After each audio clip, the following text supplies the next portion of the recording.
eyes are winking like they've got something to say.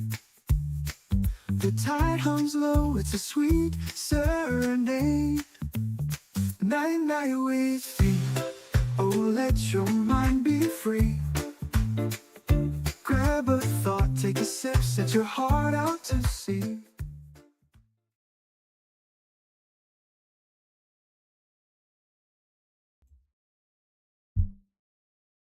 Welcome to a Phee Smee Sportsball right here with Sir Isaac the Guru and special guest panelist tonight, professional basketball player Seth Hawley. Thank you guys for tuning in today on the Phee Smee Network for Fee's Sportsball with Sir Isaac the Guru. Today is the tip-off of the March Madness. As Isaac says, a great two-day holiday for everyone to enjoy. I used to get my kids out of school and take them to Fridays because they would have 98-cent wings. And we would watch 32 basketball games in 2 days. We're going to be picking 48 games, ladies and gentlemen, 16 today, 16 tomorrow, 8 Saturday, and 8 Sunday before we get down to the Sweet 16. Seth, great to see you again. I've had Seth since he was in the first grade, a great athlete. Put it on Malik Monk for a half, and then fell apart in the second half as Malik just continued to roll on him. And Sir Isaac, tell me about your week so far and what you're going to be doing with the old Cajun boil. Been a good week. Work's been decently busy.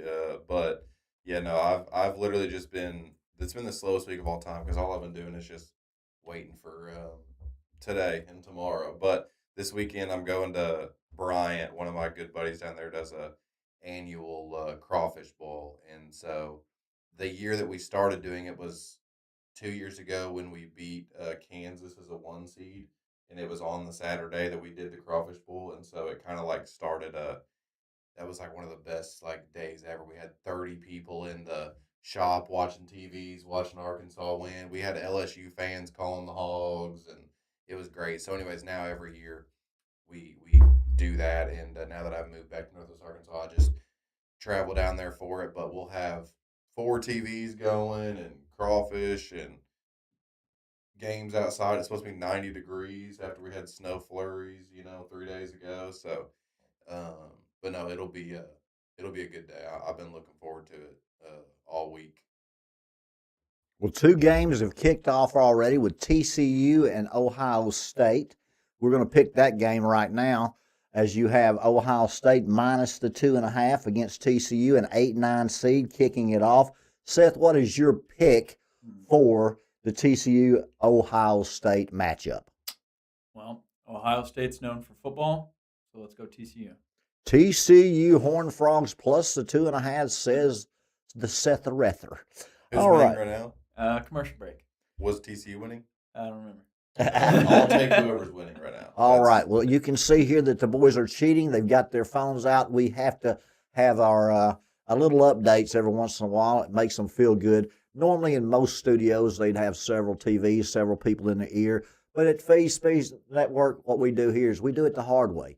And then when we actually are able to bring up the old production cost, then we'll be doing split screens all across the country. And we'll have Mr. President from the Northeast, and we'll have Sir William Smee rocking and rolling. And then we'll have our special guest, Seth, here for March Madness. Sir Isaac is a staple at the network, and Sir Isaac puts together the show notes for Phee and does a phenomenal job since he watches lots and lots of sports, just like I used to do. Let's break it down. Sir Isaac, you've got the notes. You can talk about your conference championships, but let's get into the March Madness pretty quick. Well, the only thing I guess we should talk about with conference championships is the fact that Arkansas is the SEC conference champion, and we talked about it last week. But we had to have needed some things to probably go our way, and Florida getting knocked off by Vandy was what we needed. We obviously have beat Vandy both times we played them now, so that's a way better matchup for us. So we were able to get it done. Ball bounced our way. It was nice. It was the first one since 2000, which is super cool to think about. Just the fact that in my lifetime we've only won one, and I was still probably I wasn't too far from diapers at that point, so don't really remember it too good. But yeah, it was cool to win one, and hoping that we have the same type thing happen in the tournament. Just have some breaks go our way. Um, Maybe a one seed get knocked off. Let us make a run at it. But it was cool to. I definitely didn't take the moment for granted. It was cool to enjoy it and celebrate winning the SEC championship. Well, Seth, did you see the Arkansas Oh yeah. game? What did you think of Malik Thomas and Acuff? Kind of had a rough game on that championship game, but Billy Richmond showed up big. And Mr. Brazier, when he wants to play, he can play with anybody in the country. He does. Yep. And when he shoots with confidence and plays with confidence, he's a new and a different kind of player. Um, yeah, he's unbelievable. And he in that game he showed. I believe he shot 3 for 4 from the 3-point line, which is excellent. And then he played great defense as well. I mean, so he was just a presence offensively, defensively, impacting the game and the things that don't show up necessarily on the stat line as well. So, and it's going to take all of them to make a deep run. So, Well, they don't have but about 8 of them, we don't want them to get real wore down. Also, But Brazil doesn't really appreciate it when you call him a Brazier. I hey, will say that. hey, I grew up around bras and panties, baby. You know what I'm saying? So, and pretty much it's half Elvis, half Lisp with my, a baby's got blue eyes. Anyway, Brazil. Yeah, Brazil. Okay, well, it sounds like the country to me. Yeah, it does, and he sometimes plays like the country, who is notorious. Sorry, inside joke for me. Notorious in soccer for being a bunch of babies and flopping on the ground all the time. He sometimes plays like that, but when he decides to play hard, like Seth said, it's a whole different. He looks like a top. He looks like a lottery pick when he plays hard, and when he doesn't play hard, he looks like he's going to be playing in the Middle East here in a couple years. But He we'll see. he looks like a young, skinny Anthony Davis when he wants to play well, Yeah, he and does. when he doesn't, he disappears like Casper the Ghost. looks like what's his face for the Wizards. Oh gosh, yeah, the Alex Sarr, the one who gave up 83 to To Bam. Bam Adebayo. He's now my least favorite NBA player, by the way. You boys, including my two sons, are just not happy that Bam scored 83 points. It kind of No, it. I think everybody just loved Kobe and wanted him to have yeah, that scoring, and then it was kind of a little fishy there at the end. So I do get it, and but it's still. Let me just tell you something. Anytime you could score 46 at the half, ladies and gentlemen, in the NBA. I actually said, is that the same Bam that plays for Miami I know. Heat? I mean, I didn't know he could shoot the ball like that. No, Then I didn't know how many free throws that he actually shot either. But hey, sometimes everything comes into play, and they fall in your way, and you take advantage of it. And I'm happy for him, as I'll turn my phone off now. Before we get into the bracket, I was going to say my only complaint about the seeding and stuff, because I feel like in general it was kind of a controversy free year. There wasn't a lot of teams that I think got like screwed over or anything. But I will say Arkansas. I know people who aren't Arkansas fans think we cry about everything and whine about everything, but it is so consistent the amount of just like goofy stuff that happens to us when it comes to national things.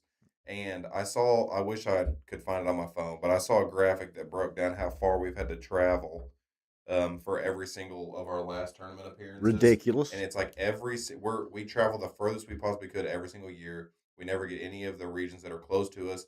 And then this year, we play in the conference championship, win it on Sunday afternoon, and you would think, hey, put us in a region that's going to play on Friday. Give us the extra day of rest. It's not like you're giving us an advantage. That's how you build. That's one of the things you take into consideration when you're building the region. Totally agree. And instead, we play Sunday afternoon. They give us a game in the first half of the day on Thursday, and they make us travel to Portland instead of going to Dallas or Oklahoma City or any of these other areas. We go to Portland, so no rest, long travel, show up to Portland, and it's just one of those things where I'm just like, can you give us a break? I'm glad they gave us a 4 seed because they had the opportunity to do some real goofy stuff and stick us at 5.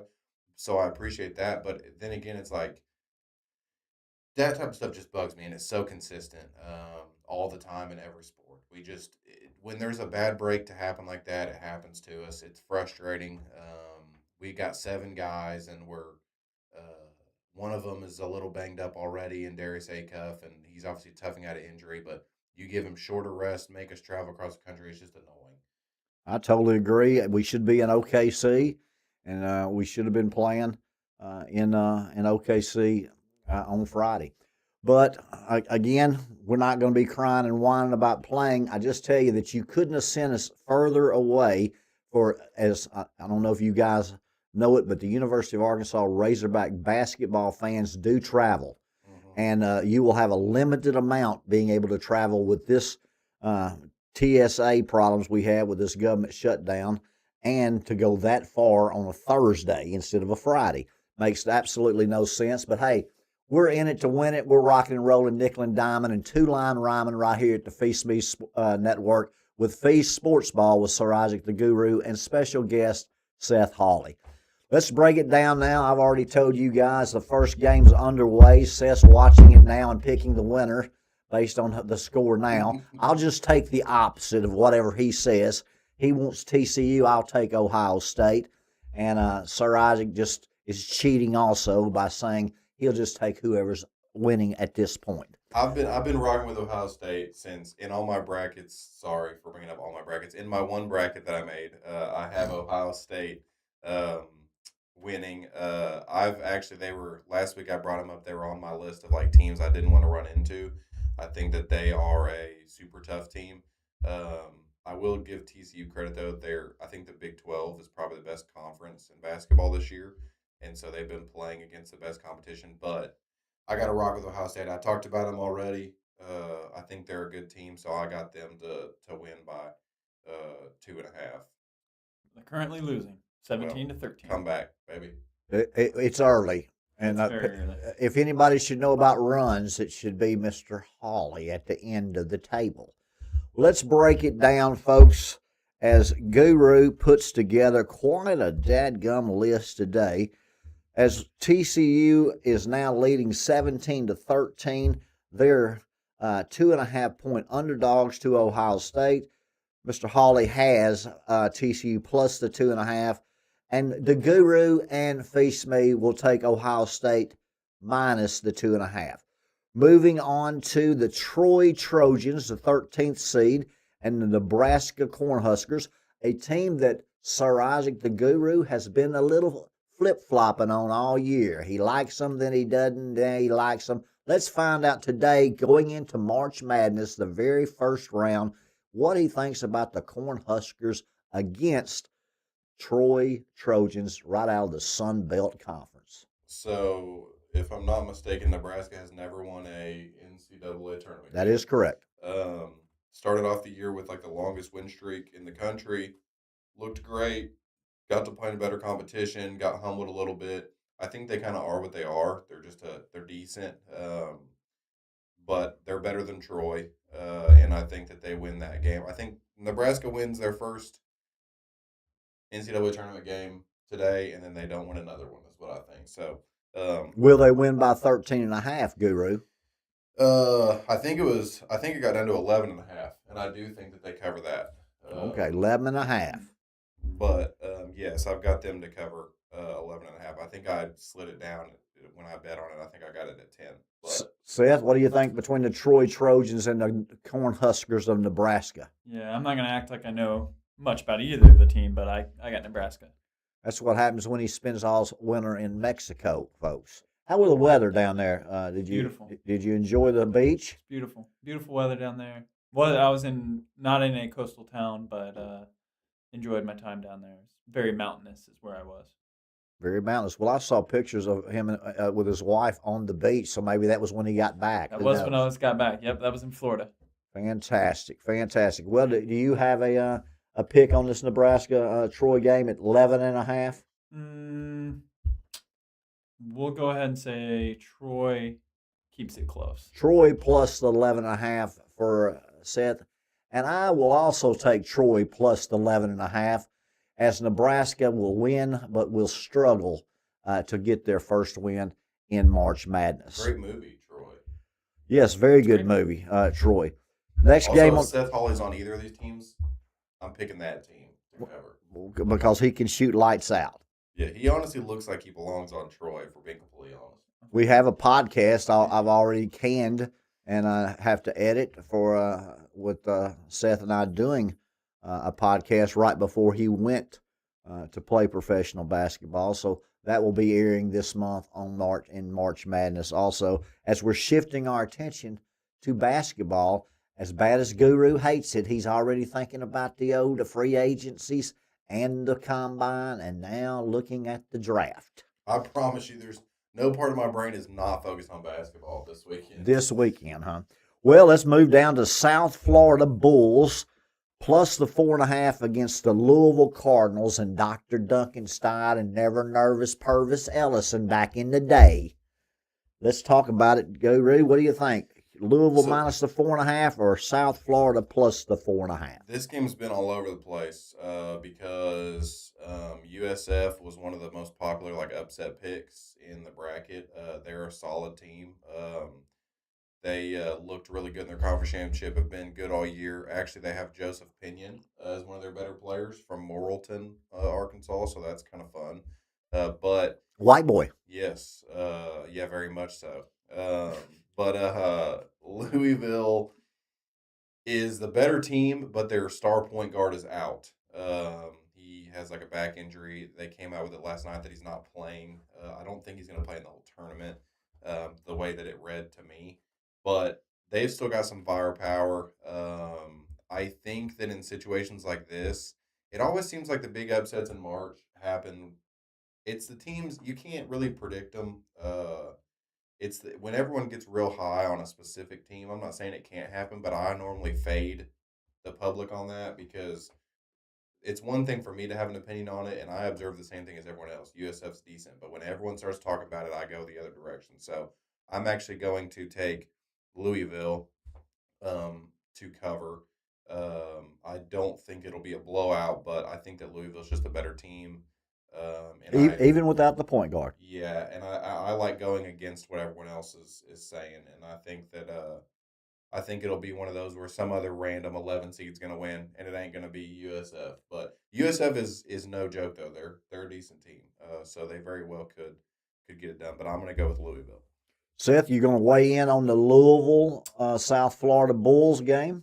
I too think the pick here should be Louisville, but I'm taking South Florida. All right. Well, he goes with the general public and finds himself just in the same trap that Guru normally does when he does those type of things. I will stick with the Guru's pick and take Louisville minus the 6.5. Guru, any comments so far? Nope. Any surprises so far? No. Well, let's go to the High Point, Wisconsin game. You've got Wisconsin minus 10.5 against the High Point Panthers. Guru, what do you say about your High Point pick? First of all, probably will be a really fun game to watch. Both teams score it really well, and both teams have High Point's got the guy, remember, that we talked about that with the 136 threes and 4 2-point attempts. 4 free throws. High Point's going to shoot it, and whether they make it or miss it, they're going to keep throwing them up there. It'll be an entertaining game, but I do have Wisconsin. Unfortunately for Arkansas, I think Wisconsin is a very solid team who we will run into in the second round, and I think that they cover 10.5. I saw them play Michigan right down to the wire. They got two guards who are really, really, really good. I will say, though, this year they've had the reputation of playing down to competition and then playing up to it. So they've played great against good teams, and they've looked sketchy. They lost to Oregon, and they had another bad loss. I can't remember, but no, they're solid. They got a lot of talent, and I'm not looking forward to playing them. But yeah, I got them covering 10.5. Well, it is a 12-5 matchup, but you're having Wisconsin cover the minus 12.5. I would love High Point to win. Seth, what do you think? Oh, Wisconsin, the Badgers, the cheesehead state up there where there's more pubs than there are convenience stores. I can just tell you now, they're having a great time in March Madness. You think Wisconsin will blow out High Point, or you think the Panthers from High Point will give them a game? I think it's going to be a very good game. Any team that can shoot threes and they're well rested coming into it, I think they're going to shoot it well. I think it's probably going to be a high scoring game, but I'm going to take Wisconsin.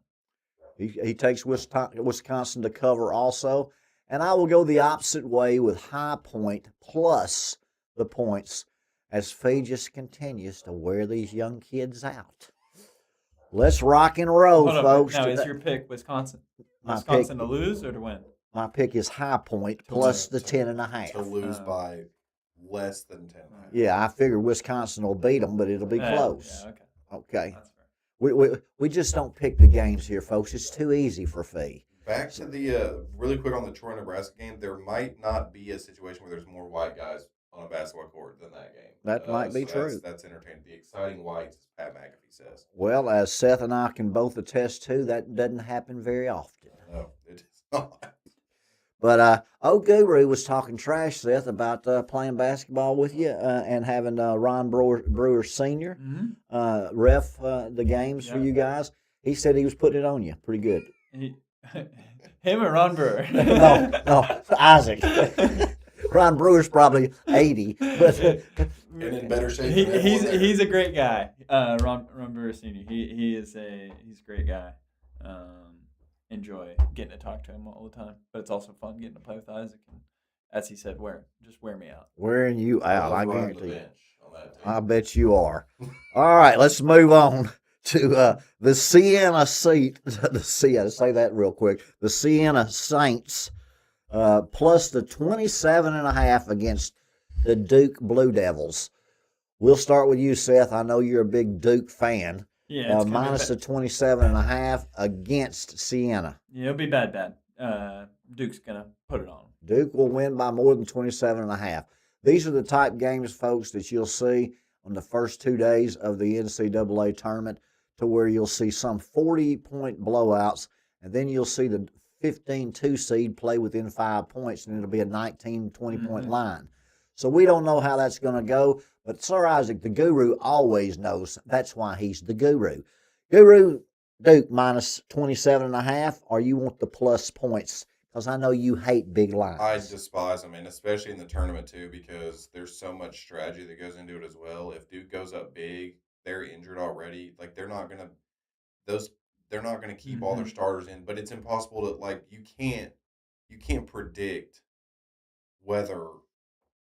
It's just, I hate games like that. But I guess for the sake of it and for the excitement of watching one of the best prospects for the NBA draft next year, I'm going to go with Duke to cover. But those games aren't fun to pick when you're talking about spreads, because you can get beat in so many ways. Like it's nothing scores late, and you just have no idea. Especially when they let all the boys in with a minute left to play, and they all want to be able to score in the NCAA tournament. Yep. So they'll just shoot lights out instead of just hand the ball to the referee. So, all right, well, both of the young men went with the Blue Devils. I was a Blue Devil myself, so I'll also take Duke minus the 27.5 and expect Siena to not show up and their bus to break down before they get there. Let's move on to McNeese State, the Cowboys, the number 12 seed, plus the 12.5 against the Vanderbilt Commodores that played in the SEC tournament, upset Florida, did a great job until they ran into the old buzzsaw of the University of Arkansas. What a game that was, going down to the wire. But a 12-5 matchup for you, Mr. Guru. What do you say about that? I'm going Vandy here. This is a game that is going to make me look dumb because I did a lot of research going into it, and this was the game that I think stylistically stacks up the best for Vandy to cover of like any of the matchups. McNeese likes to turn people over.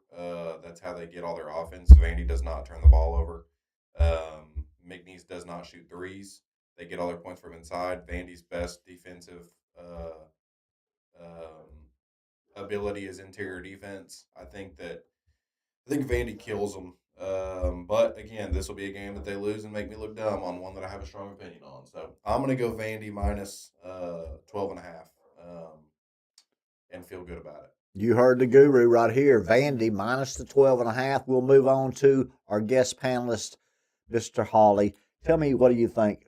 McNeese plus the 12.5 or Vandy minus the 12.5? Well, to kind of just go back to what Isaac was saying at the beginning, where he talked about there wasn't many teams that thought they maybe were selected wrong into where they went into the seeding. I heard a couple analysts, and they must have been Vandy fans, honestly, and they talked about how they felt Vandy got robbed and being put as a 5. They thought especially how they performed in the conference tournament, how they beat Florida, and then they had several other good wins throughout the season, that they should have been a 4, at least a 4. And then they talked about how McNeese is not just a throwaway game, that McNeese has several guys that are really good players. But so it's interesting, that we talk about that and that they were complaining about that. And honestly, they almost seemed like they were worried and frustrated about it. But I agree with Isaac. I don't think it's going to be an issue. I think Vanderbilt's a really good team. I think they're going to show up and they'll be able to cover that spread. So I'll take Vanderbilt. Seth also takes Vanderbilt, and we'll just go ahead and tell the panel right now, I'll take McNeese State plus the 12.5 as we will continue to roll up the victories. Seth, when you played against Isaiah Joe and Jalen Williams in high school, how did you fare as far as, I know your teams lost, but how did you fare personally and individually against those boys? So I got to play against Isaiah Joe. Jalen was a little younger than me, so didn't play against him. But I played pickup with them. Really like both those guys. Those are great guys. Obviously, they're in the NBA because they're professionals. That's what they do. And he still gave them buckets. No, both of them have been professionals for a long time. I mean, and they come from great families. Great families. They're great guys. A lot of respect for each of them. I mean, love those guys. And OKC, the Thunder, they've got a lot of fans in Western Arkansas because of those two boys too. And of course, my daughter is married to a OKC Thunder freak. So now my daughter loves the Sooners of Oklahoma and the OKC Thunder to the point to where they named their dog Thunder. At least they didn't name At least they didn't name him Sooner. Hey, or later.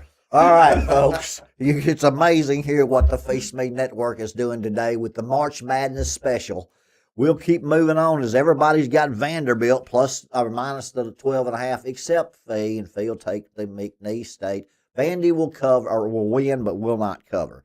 We'll go to the 14-3 matchup as the Michigan State Spartans minus 15.5 against those North Dakota State Bisons.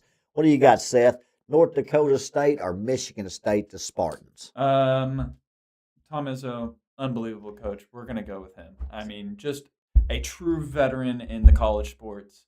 I was trying to think of, did we say 18 tournaments? 18? No, 20. It'd be over 20.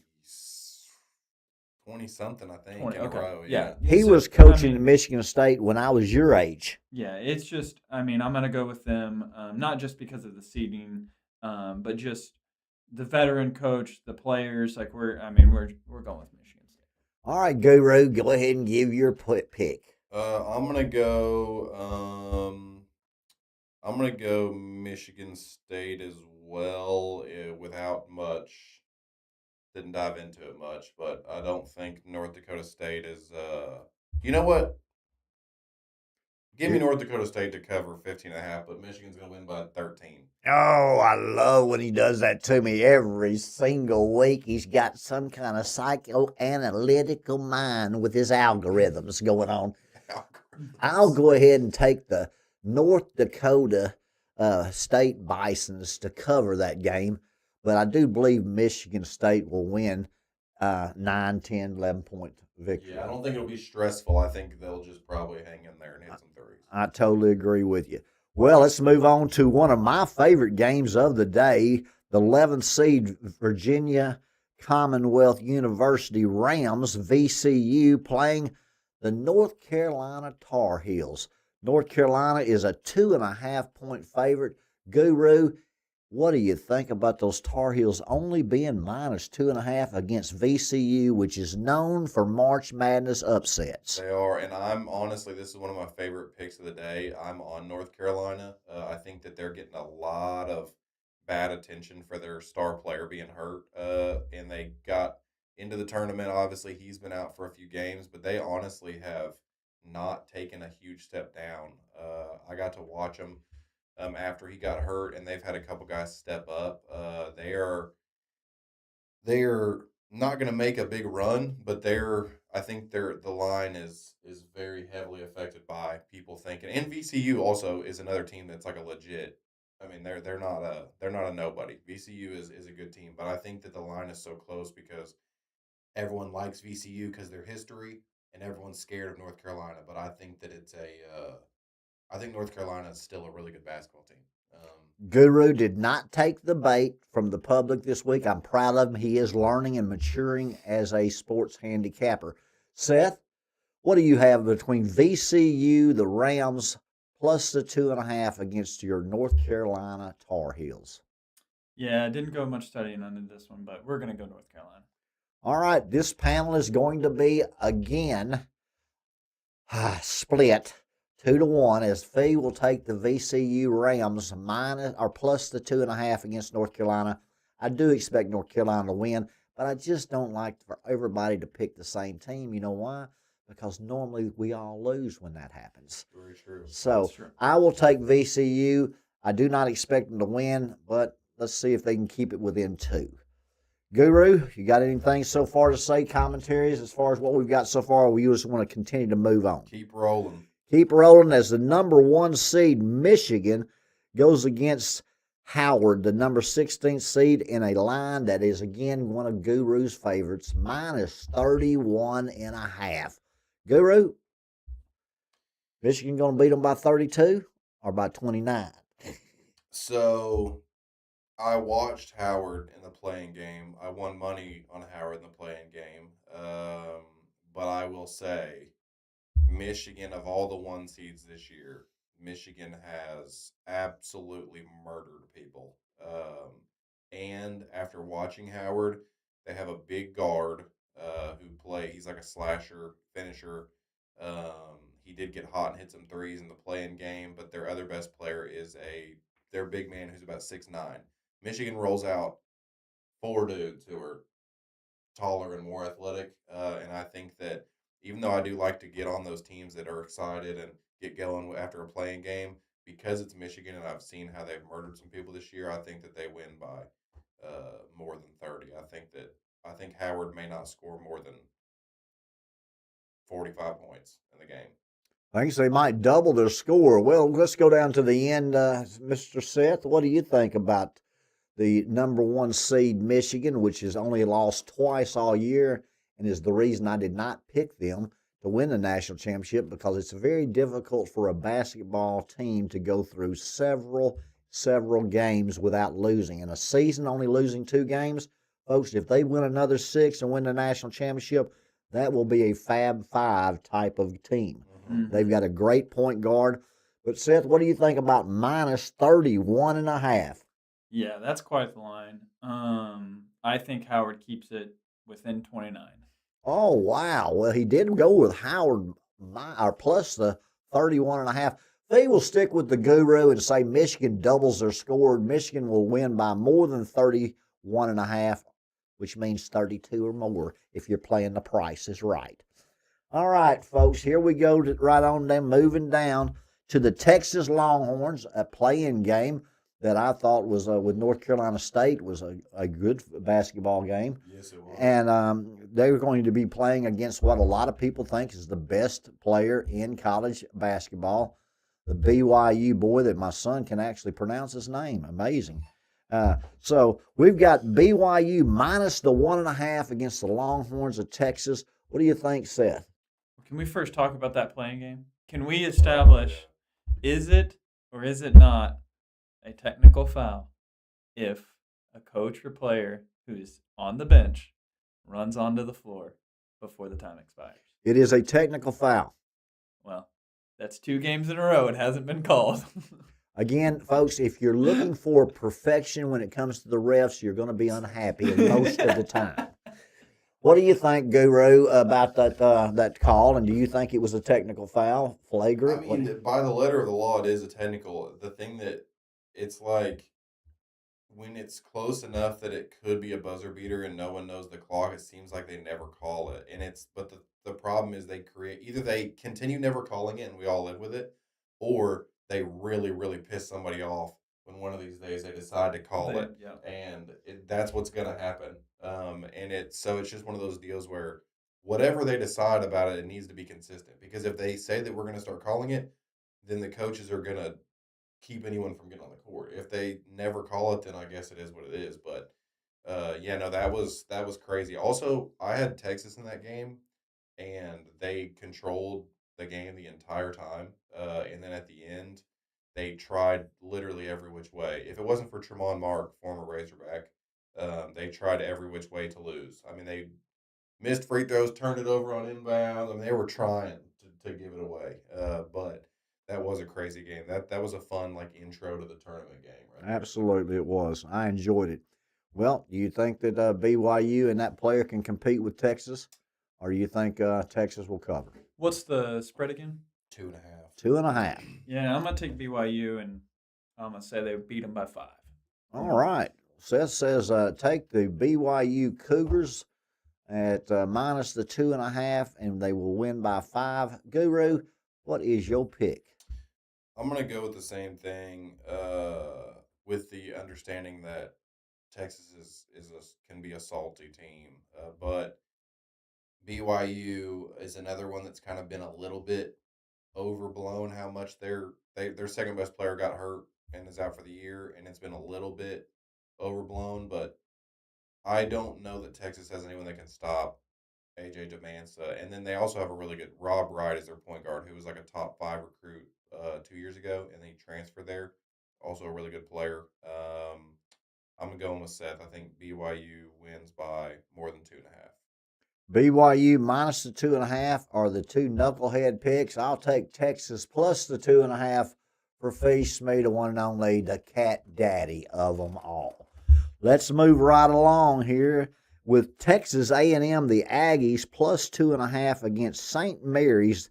Do you know St. Mary's nickname, Seth? You're not. The mascot or nickname? Their name. Yeah. What is it? The Gales. That's correct. And how would you spell it? Gaels. Okay, well, the boy's got a little intelligence. The one on the far end doesn't even know the nickname. But anyway, let's go ahead and talk about Texas A&M, the Aggies, which started off in the SEC with a bang, leading the conference through about 5 games, and then they kind of came back down to earth.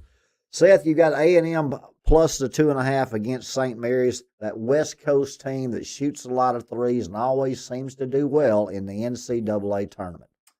They do, but I don't know their mascot because I'm taking Texas A&M. Oh, he knows the Aggies. And do you know what type of mascot the Aggies have? The Aggies? Yeah. I believe it is a cowboy. No, that would be a little dog. I tried to whisper it to him. Did you? I know they went to Cowboys. But it was a collie, not a cowboy. Don't they have a cowboy? Well, I tell you what. Wait. Don't they have is their mascot? Don't they have a mascot running around the one in the outfit on the field? Isn't he a cowboy? I would hope not. But he is. That's who I'm talking about. I'm looking at the collie. Look him up. Look it up. Yeah, I would like to see the mascot, Texas A&M mascot, being That's on the a field. big redeeming moment for Big Seth. Well, he needs a redeeming moment. He's been to Europe and Mexico so long, he doesn't even know what the St. Mary's nickname is. Of all the colleges in the world, not knowing St. Mary's is not a bad one. Again, where's my chicken wings? I can't understand. Guru doesn't bring me any food anymore. I don't know what happened. Here he goes. He's trying to find actually a picture of the Texas A&M. He thinks it's Oklahoma State with the Cowboy Pete, but no, not Cowboy Pete. He's going to have a difficult time finding an Aggie mascot other than those folks in their white jumpsuits doing all kinds of rebel yells and stuff. Texas A&M's a cult. Well, they're the Aggies. They never win. As we talked about them choking this year in football. Let me tell you something about this game. Despite what anyone tells you about what they think is going to happen in this game or their opinion or whatever, I'm telling you right now, anyone in the world's best chance of picking this game is to go find the nearest coin and flip it, because these could not be more opposite styles. Probably A&M's more talented, plays fast. St. Mary's has been solid in the tournament, but they literally try to play painfully slow. It is going to be, there is literally no telling which style is going to work out better. It's an absolute coin flip. I think I've got A&M just for the SEC ties. value of it, and they're an underdog. But I mean, I tried to research most of these games, and I'm telling you right now, anyone who claims, "Oh, I knew," no, shut up. No one knows what this game is going to be. So it could go either way. I'm going to go A&M to cover, but could literally go. I mean, it could go any direction. There you go, right there. You got 2 picks for A&M, as Phee will just go the opposite and take St. Mary's to beat A&M right out of the gate by more than 2.5 or 3 points. Well, we're getting into the late games at 8:25 tonight. How did I skip the Arkansas-Hawaii game? It's supposed to be in the afternoon. Pretty impressive. Oh, well, I don't know. That's a good question. Let's do that one real quick. Let's do that. Arkansas, somewhere on here, will tell me that it's minus the 15.5 against the Hawaii Rainbow Warriors. Now, see, that would have been a one. What was their You would have mascot? known that? No. Okay, I said that would have been a good question. Well, you've got Arkansas minus the 15.5 against Hawaii in Portland, Oregon. What do you think, Guru?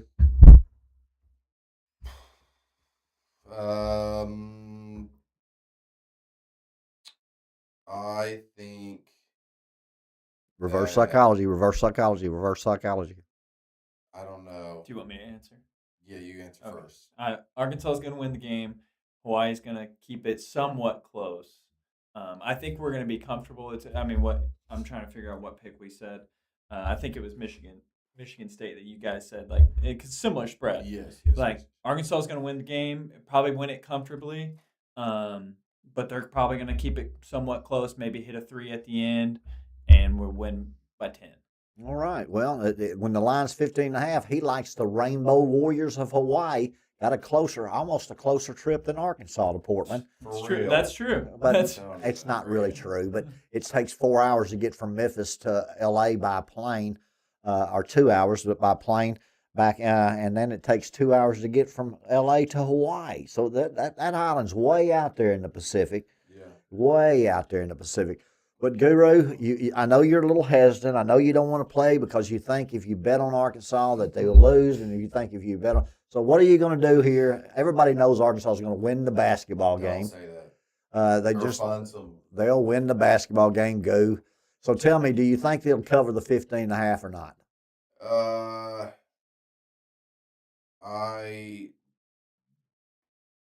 So nervous. He thinks what he says right now truly could affect the game. Yes, it does. He does. I love that. I do think that we'll cover. Arkansas will cover the 15.5, says the Guru and Phee Smee, the one and only. Seth takes the other side, saying that the Hogs will comfortably be winning the whole game, but will probably win by double digits, just not by 16. All right, now we can go back to our games that somehow I missed the Hogs. We'll go to tonight's game at 8:25. The Pennsylvania Quakers, the 14 seed, against a team, Illinois, that can shoot it lights out. Talk to me about your pick there, Guru, at minus 25.5. I think Penn covers, and I also think that someone needs to look up what the record is in the NCAA tournament for 3-point shots attempted, because I think this game might break it. Illinois is way better, but both teams will absolutely sling it from behind the arc. And Illinois, that's how they get all their offense. Penn is going to try to keep up with it. They got 2 dudes that shoot over 40%, I think on like 150 attempts on the year. They're both going to let it fly. I think that that's going to be not necessarily one of the closest games, but I think that's going to be one of the more exciting games to watch of the first round. I got Penn to cover, but I don't think Illinois is going to struggle with them. Well, when you start talking about 25.5 points, they can win by 20, which is a blowout, and still not cover. So you've got Penn plus the 25.5. Yep. Going to you, Seth, what do you believe? I'm going to take the same thing. Penn plus the 25.5 for both of these folks. I will totally agree with them. Also, I think Illinois will win by 15-20, but I don't think they'll win by 26. I'm sure Illinois will beat them by 40, and we'll look really, really bad. That's what normally happens when we go 3-0 on the same team. All right, well, we got the Billikens. You know, my son spent 3 years at law school in St. Louis. He loves the old Billikens of SLU. And SLU's got a plus 1.5 against the Georgia Bulldogs right out of the SEC. They're not playing football, thank goodness. But Georgia minus the 1.5 against St. Louis. What do you think will happen in that game, Guru? Should be a great game. I'm going to go Georgia. I think Georgia's a little underrated, but SLU is another one that you got to bring up and give them respect because they're not a regular like mid-major team. They're really good. They're always good. They also have one of my favorite athletes in college basketball history on their team named Robbie Avila. He looks like he is a 7-foot tall computer scientist. That's pretty good comp. Yeah, I like that. He's and also extremely good. Yeah. He shoots like 40% from three on the year. Great passer. He's like a great value Jokic. So really fun matchup, but I do think Georgia's a little bit underrated. Georgia had like the number 1 rated offense in the nation for 3/4 of the year. They do shoot it, and they got athletes all over. And they got some dudes down low that are really solid too. So I think Georgia gets it done. I think they got the athletes to overwhelm them a little bit, but I do think it's a really good basketball game. So I got Georgia to cover. Seth? Yep. Same. I'll take SLU then, as we'll just continue to rock and roll and nickel and dime here. As Seth and Sir Isaac the Guru has Georgia minus the 1.5. I do like Georgia, but again, you know, he's not playing. He's not nickeling and diming, two-line rhyming. He's just making his plays and his picks. So I'll take St. Louis in honor of Mr. President and go with St. Louis plus the 1.5. Let's move on to tonight's late game at 9 p.m. Kennesaw State, the Owls, against Gonzaga, a 3 seed versus a 14 seed. The line is Gonzaga minus 20.5. Guru, what do you believe will happen with the Gonzaga Bulldogs that always tend to show up when it comes to March Madness? They are really good at making it to Sweet 16s and really bad at making it past there. That's right. But I'm gonna be honest. I haven't watched much Gonzaga this year at all. Definitely haven't watched any Kennesaw State. But 20.5 feels doable for Gonzaga. I'm gonna go with Gonzaga to cover.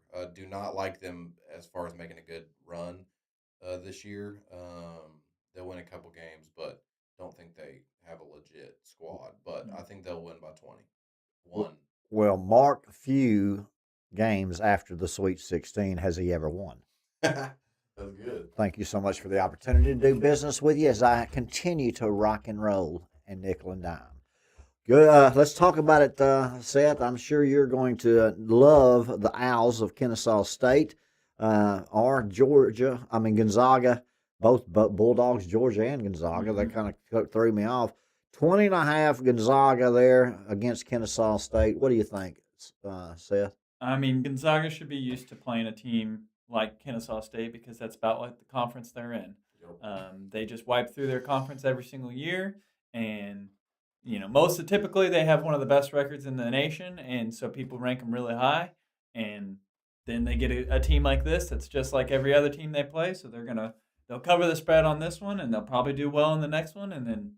What do you know? They're in the Sweet 16 however many years in a row, and then they kind of break your heart. When the dust settles on Sunday night, Gonzaga will be there, and by the time the dust settles the following week, they'll be on vacation. Vacation. That's what normally happens. Well, I'll take Gonzaga also minus the 20.5. Moving on to the Idaho Vandals, the 15th seed against one of my really, really sleepers in the tournament to win it all. Houston Cougars. Oh, I thought you were talking about Idaho. I really like those Houston Cougars, especially in football, as me and Guru went back and forth all year long. But anyway, you got the Houston Cougars minus the 23.5 against the Idaho Vandals. I'll go ahead and take Houston minus the 23.5. What do you think, Goo? I got the same thing. I think if there's any coach in this entire tournament that I can plan on having his team showing up ready to play with the gas pedal on and playing hard, it's Kelvin Sampson. That man demands a ton from his team, and he gets it. And I think that, like I said, some of these other one seeds might show up and be a little bit lazy and let a team hang around. I'd be shocked if Houston does that. That's a game that Idaho may score 40 in the whole game, and I got Houston covering 23.5. All right. Well, I think, Seth, you'll go to next, the Cougars of Houston. Oh, I'm going also. to take Houston as well, and I'll just as well brag on their head coach. Isaac and I were talking about this on the way down. It's just not. There's truly not every good player in the nation that plays for good teams could play under him.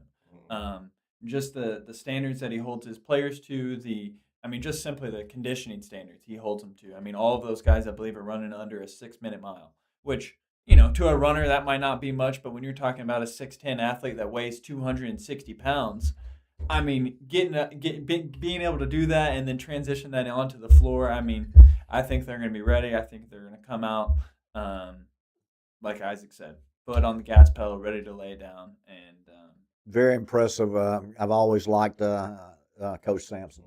He's a quality man and does put his team through. Reminds me of Nolan Richardson when it comes to defense and quickness.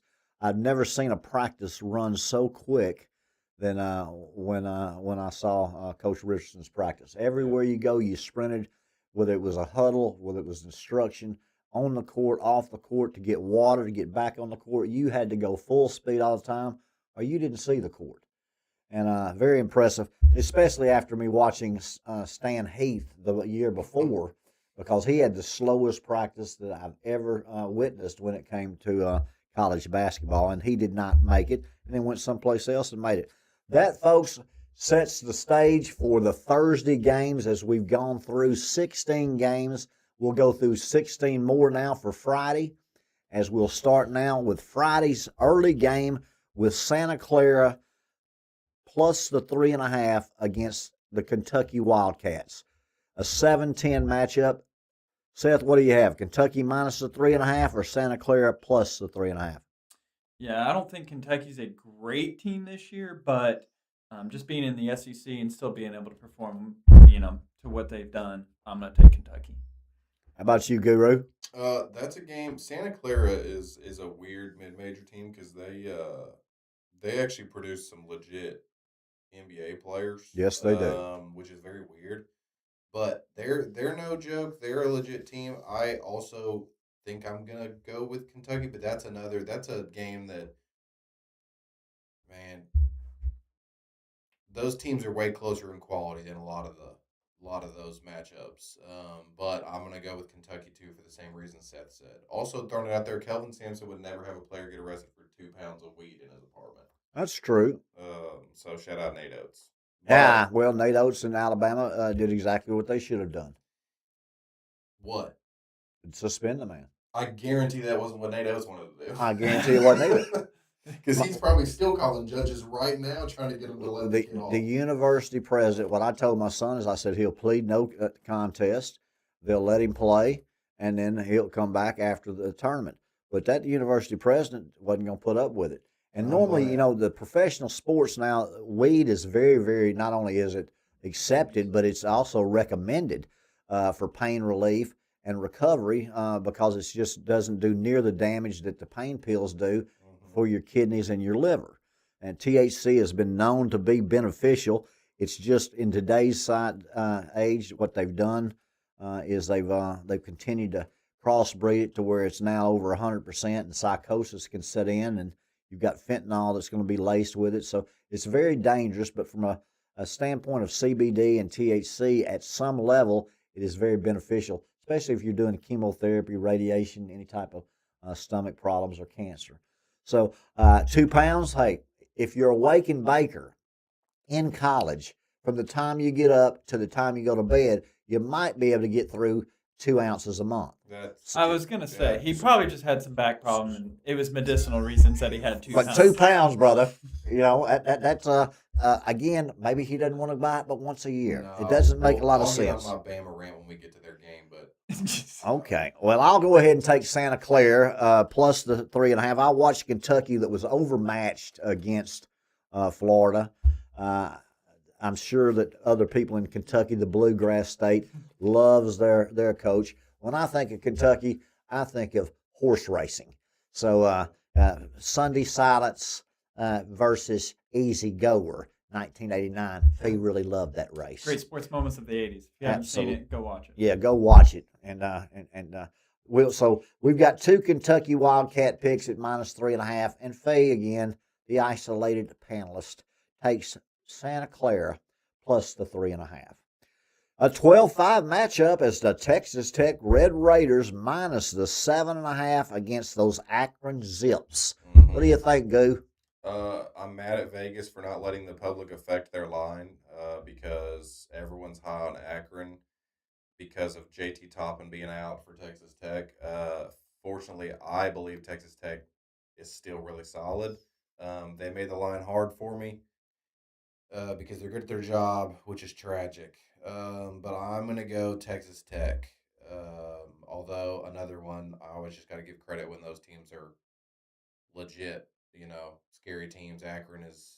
Akron's a solid squad, but I'm going Texas Tech. Christian Anderson for Texas Tech is probably going to have 30. And Akron lets people shoot. I was looking on Kim Palm; they're like towards the bottom of the country in 3-point attempts allowed per game, and Texas Tech will shoot them. So I'm going Texas Tech to cover, but could be a tight one.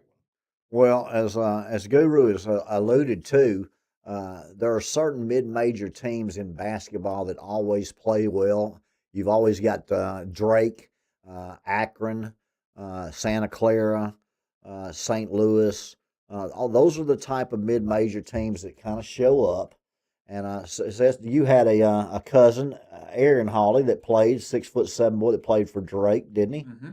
So, are you a big fan of Akron, or are you think that it's going to be a chalk game and go ahead and take the Texas Tech Red Raiders minus the 7.5? Yeah, I mean, I'd be a liar if I said I did a lot of study on Akron and watched a lot of game film on them. That is just not true. I'm going to take Texas Tech, just their history, who they are. They've had several good teams in the last 5 years, so we're going to go Texas Tech. All right. I will take Texas Tech also to win, but I will take the Akron Zips plus the 7.5 to cover. Moving right along now, we will go with those LIU Sharks plus 30.5 against what my son says and thinks is Arizona might be the best team in the country. I'm not so sure. I watched them play. Not so sure I agree with him, but he's really high and excited about their big men inside. Oh, they're good. So let's talk about Arizona minus the 30.5 against the LIU Sharks. Guru? I'm going to go with LIU to cover just to say I did. But Arizona's, to say they outclassed them is the understatement of the century. They are really good. They're a really weird team in the fact that all those like former champions they all meet the same criteria or whatever. Arizona doesn't attempt a lot of threes, and they're the only one of the 1 seeds that doesn't meet the criteria for that reason. But I will say it's funny because they make a crazy high percentage of them. They prioritize moving the ball around super slow, get it inside. But I will say the reason, if Arizona wins it, it's going to be because they can actually make more threes than they have all year. They're like a 40% shooting. They're dang close to 40% as a team. They just don't shoot a lot. So I think Arizona could definitely win the whole thing, and I think that they kill LIU. I'm just going to go with I've been seeing some jokes about their fans doing this whole fins up thing where they clap their hands together on their head. I think it's pretty entertaining, so I'm going to go LIU. LIU plus the 30.5. Again, let's go to the gentleman that's been in Mexico and Europe and even see, can you tell me what LIU stands for, Mr. Athlete? Long Island. Very good. Long Island University. He hit that right on the head. I thought he was going to say Loyola International. Who knows? They might as well be. Who knows what he's going to say? I'll go ahead and take Arizona 2 to cover that 30.5 and watch them win by 28. Okay. Fun fact about them. So my old assistant coach at UFAS is now the assistant coach at Arizona. So he is there. He's had a great career. He was a great player, heck of a player, and then he came and his first stint of coaching was at UFAS as the assistant coach, and I had him there for 2 years. Great guy. Then he went to Lamar, where he was from, his college, and then went to UNLV, and then got a big coaching job at Texas. Was there for several years, and now has been at Arizona, who was ranked number 1 in the nation for a while, and they are the real deal. Legit, huh? Well, that's congratulations. That's I'll tell you cool. what, That's cool. you still have a good relationship with him. He's a good dude. You know, there's nothing like having good coaches. In order to be a good coach, you've got to be a good teacher, and you've got to be a good communicator. You've got to be a good motivator. You've got to instill confidence in your players, and you have to practice at game speed. And so Seth has been around good and bad coaches in his career, and he can certainly tell the difference. I'm glad that man made a difference in your life. Yep, great guy. All right, so we have got Sir Isaac the Guru, the Cajun boy that picks 13 brackets and finally figures he can win one of them. He picks LIU, and both Seth and I picked the Wildcats of Arizona. Going to a 14-3 matchup of Wright State plus a 17.5 against the Cavaliers of Virginia. I think Ralph Sampson is probably retired. Tony Bennett is gone. What do you think about Virginia minus the 17.5 against those Wright State boys? Seth? I'm going to take Virginia. I'm not a big Virginia guy.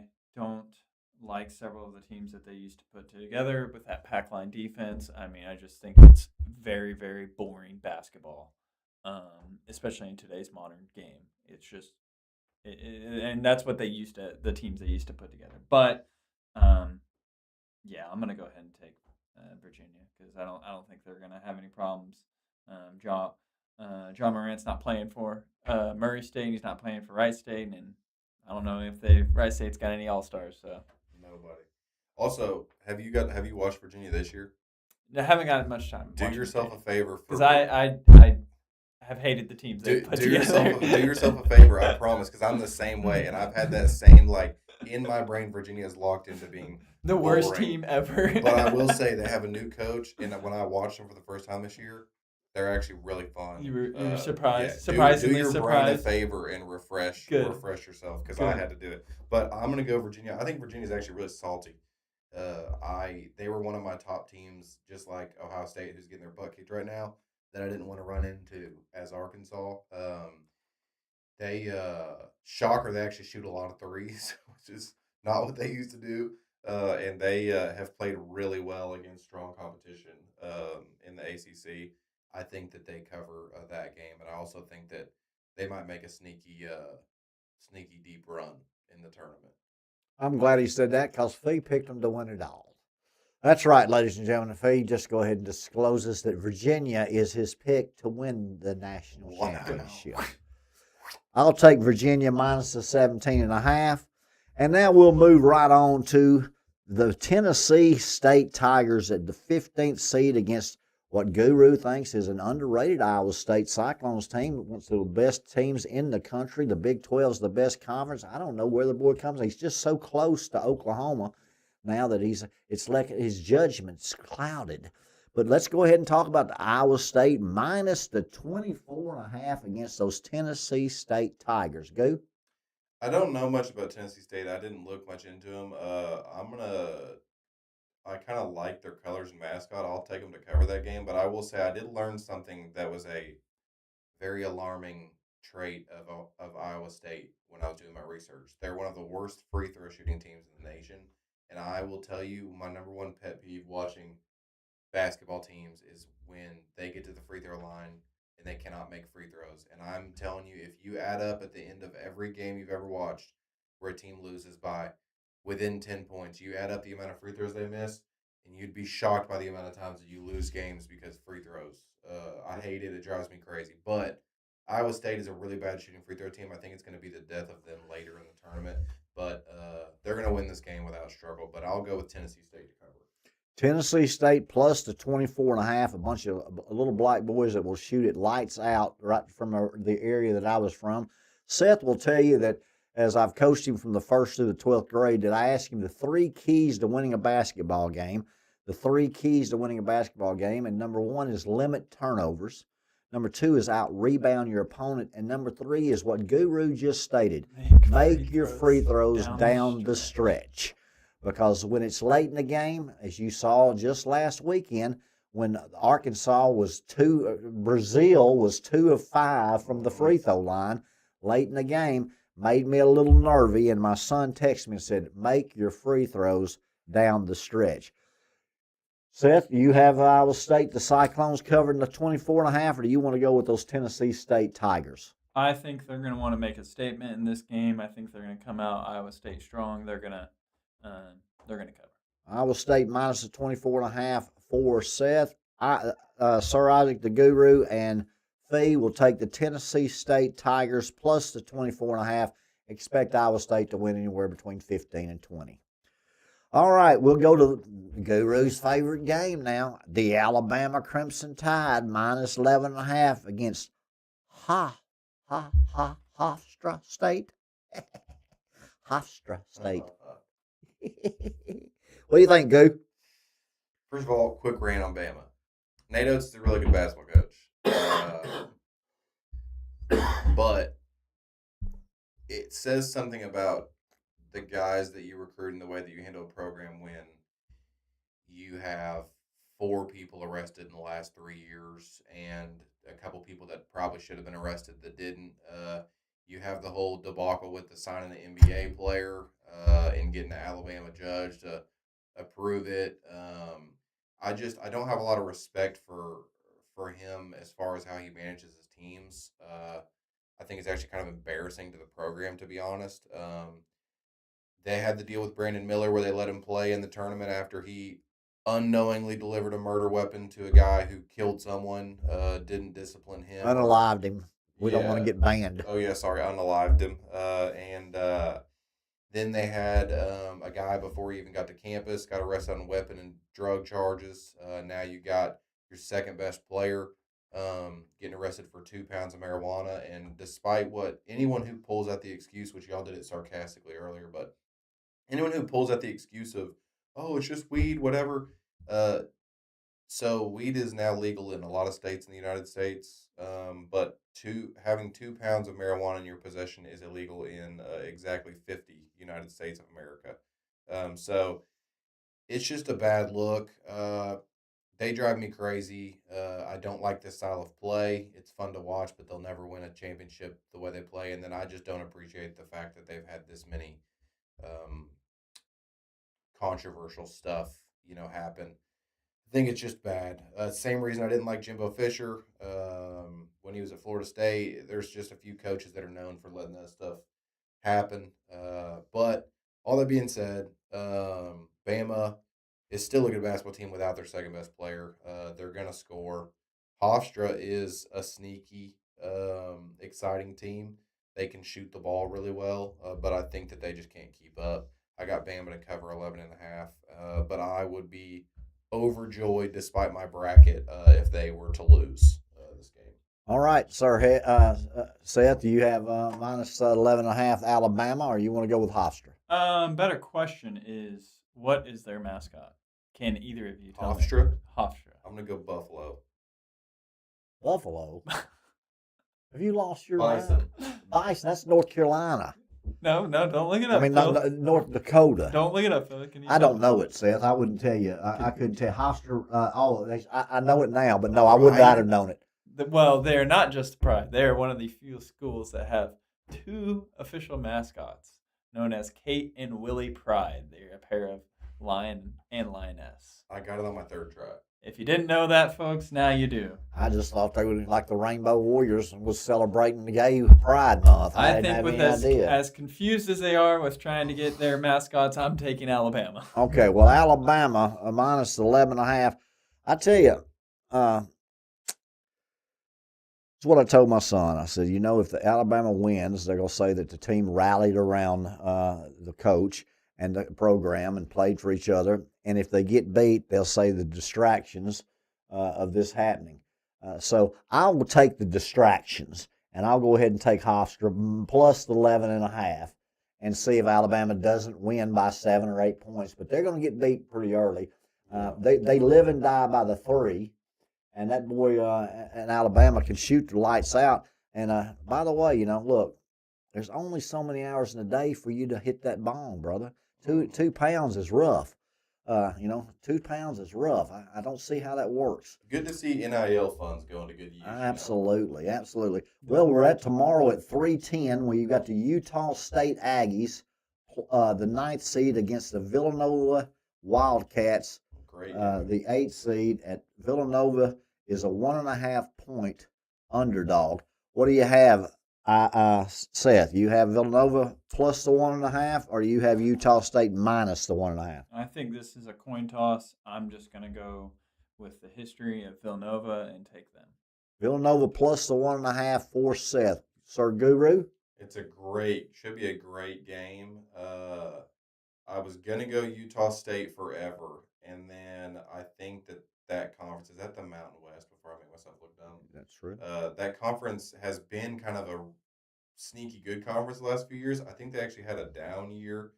I think Utah State may be a little bit deceiving. I'm going to go Villanova, but very good. Should be a very good basketball game. Those 8-9 matchups are fun. Absolutely. All right, both of you got 2 Villanovas plus the 1.5. I'll take the favorites, the Aggies from Utah State minus the 1.5. Moving on to the Miami, Ohio Redskins versus the Tennessee Volunteers. Tennessee, 11.5 point favorite. What do you think, Guru? First of all, I thought they handled Miami, putting them in the tournament in the perfect way. If they would have won their conference championship, I think they should have been in without being in a play-in game. But because they lost the one game, obviously really small, conference. I love the way they handled it. I think it was exciting to get to watch them get to show up and earn their way in. They shot the lights out in that game. And another mid-major program, Miami of Ohio, that the Red Hawks always play well in basketball. Man, I don't know that they can get it done in this game, but I do like the story, and they beat me last night. I had SMU, but they were fun to watch. I think that I'm going to go Tennessee. Tennessee is another team. Adam did a list of underrated teams. I think they're kind of doing the reverse of what they've been doing the last few years, which has been they've been a really high seed, and then everyone keeps doing the whole, Rick Barnes is going to lose in March, blah, blah, blah. This year, they're kind of starting on the opposite end of the spectrum where higher seeded, not as high of expectations, and I think they still have a really good quality team. So I think that they're going to overwhelm Miami. But Miami, I don't think they can replicate what they did last night. But they were giving me the flashes of the whole Cinderella type deal. I mean, they had dudes shooting that had like 23s made on the year, and they were out here hitting them from everywhere. SMU couldn't even comprehend. They couldn't even keep up. They tried to go on some runs, but they were shooting the lights out. So, but I do think Tennessee overwhelms them. I'm gonna go Tennessee to cover. Tennessee to cover. Seth, you have Tennessee minus 11.5, or you have the Miami Red Hawks versus plus the 11.5? Yeah, I mean, I think it's interesting because Isaac texted me last night and he said, "Yeah, I'm taking SMU. One of my favorite coaches, Chad Morris.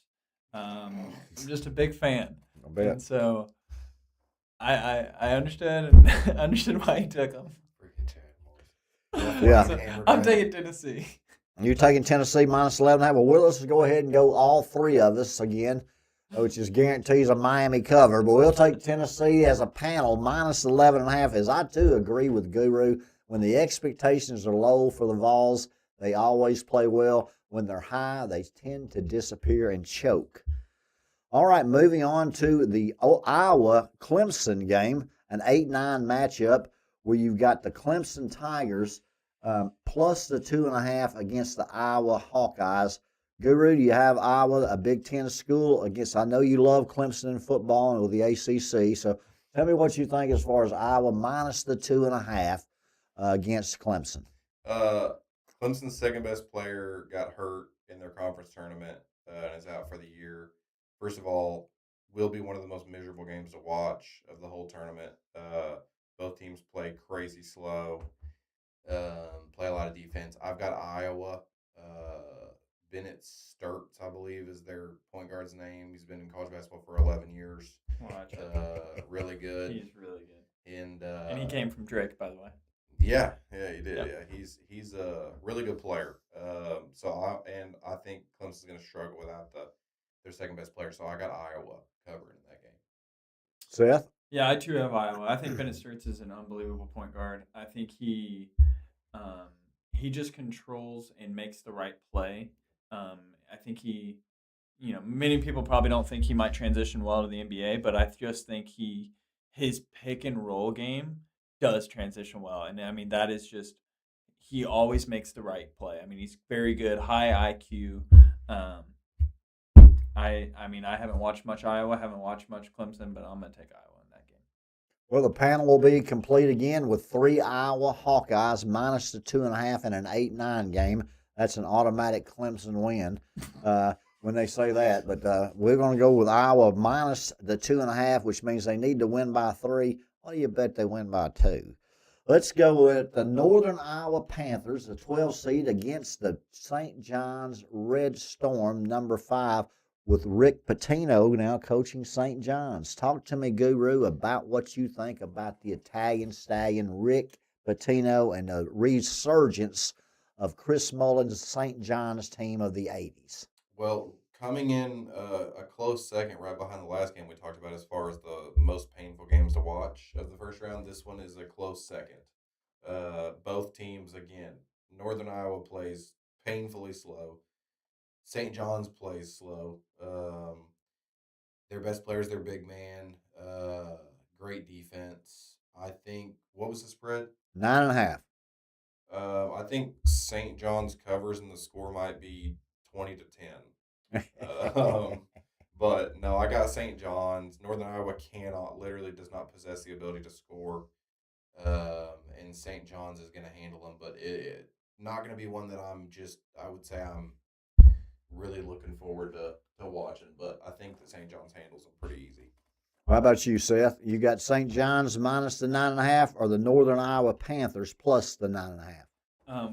Going back to last year, what a storyline of, you got what they talk them, the mob bosses are meeting with Calipari and Pitino. That was just like, it was hilarious. There were so many different memes and things that came out of that. It was just like, this is like The Godfather Part 4. And they really don't like each other. No, they don't. But I've got St. John's. Pitino's a legend. I think St. John's is good. They do play slow, but I think they will control the spread and put it on them. The Big East, St. John's, I do also have them covering minus 9.5. We'll go to the University of Central Florida Knights, the 10 seed, playing against a team I've always liked to play with or against, whether I bet on them or bet against them in basketball. UCLA has always been really, really good to me. So let's go with that 7-10 matchup. UCLA minus the 5.5 against UCF plus the 5.5. Guru, what do you believe? I'm going to go UCLA to cover. UCF is, I think, a little bit fraudulent anyways, and they have one of their better players injured. UCLA has apparently been very bad on the East Coast, and I don't like their head coach at all. But I do think they have a point guard named Donovan Dent, who is another one of those guys, been in college for 26 years, really good at controlling the game. I think he leads the nation in assist to turnover ratio, averages more assists a game than Darius Acuff. I think UCLA gets the job done, but it's not as a compliment to them. I think UCF is not very good. All right. You heard him right here. UCF is not very good, and UCLA will cover the 5.5 spread. What do you think, Seth? Just for fun, 7-10 matchup. Let's go ahead and take UCF to win the game. All right, win it outright. Well, he just picked the upset of the day as the Knights will beat UCLA outright. I will take UCLA minus the 5.5 also with the Guru, and just expect Seth not to drink the water down in Mexico anymore. All right, we will go to the 15-2 matchup from the Queens Royals versus the Purdue Boilermakers. Purdue minus the 25.5. What do you think, Guru? I've got to watch Queens play against Arkansas this year. They're very bad. Great music group. Yeah. Very bad basketball team. But again, it's one of those big spreads. And Purdue is. I'm gonna give me. I'll go Purdue. Purdue to win by 26 against Queens. Seth, what do you have? They're likely going to win by 25 points, and then get a technical foul at the end, and there'll be free throws. But we'll take Purdue to go ahead and cover it. Okay, well, I'll go ahead and take Queens. I don't think Purdue could beat anybody by 25 points, although they'll probably win by 24. I'll take the Queens plus the 25.5. The other two panelists, you know what they did? They took the dadgum chalk. Well, let's rock and roll, nickel and dime right here with the 16th seed Prairie Grove A&M or Prairie View A&M plus the 35.5 against Guru's favorite Florida Gators. Guru, tell me about Florida minus the 35.5. Do you think they'll actually win the game 72-36? They could, but I will say I just watched Prairie View in the other playing game. They made me lose also. I mean they are just it's impossible to explain how worse they are than Florida, but they played extremely hard in the playing game, and I am a believer that with that amount of effort, you can cover that big of a spread. So I'm going to take them to cover. But you can't even. I mean, on paper, it's not even. I think their tallest guy is like 5'10", compared to Florida. Ooh. So. Well, that right there tells me I'll go ahead and take Florida minus the 35.5 because they've got a great inside duo playing. Seth, who do you want? You want Prairie Grove or Prairie View A&M plus the 35.5, or you want the Gators from Florida minus the 35.5? Yeah, give me Prairie View to cover that. I think Florida's going to get up big and early, and then they're probably going to rest their big men, rest a lot of their players looking into tomorrow's game. So go ahead and give me. We got two of them with Prairie View plus the 35.5, and Phee with Florida minus the 35.5, as it might be 80-6 at the half. We will go now to a 13-4 seed, the California Baptist Lancers, making their first ever appearance in the NCAA March Madness tournament against what I believe, if their star is playing, one of the most dangerous teams in the tournament, the Kansas Jayhawks. Kansas minus 14.5 against California Baptist. Guru, what do you believe? Cali Bap. Cali Bap. They are called, apparently, and that's fun to say. Kansas makes me mad. Darren Peterson makes me mad, but unfortunately, if he's playing, I think that they handle him easily. It depends on if he decides that he's cramping or not. I could see this being a game where they get up and he asks out. I mean, you never know. But I think Kansas is very scary where they're positioned in the bracket because of the fact that he didn't play so much. Their record was a little questionable. They're a 4 seed. But I'm telling you, if he plays, I wouldn't want to play against him. Quality player. Very good. But I'm going to go Kansas. I actually love that pick. I think that that's going to be one of my picks of the day as far as Kansas covering the spread. Mm-hmm. Same as you, Seth? I'm going to take Kansas. Well, I got to play against Cal Baptist in college. They were still a Division II school. Yeah. Played them at their place at a tournament there. Beautiful, beautiful campus. Nothing but good things to say about them. But like you guys said, if Kansas has all their players playing and they're going to plan on playing at least a minimum of 25 minutes, it's going to be ugly.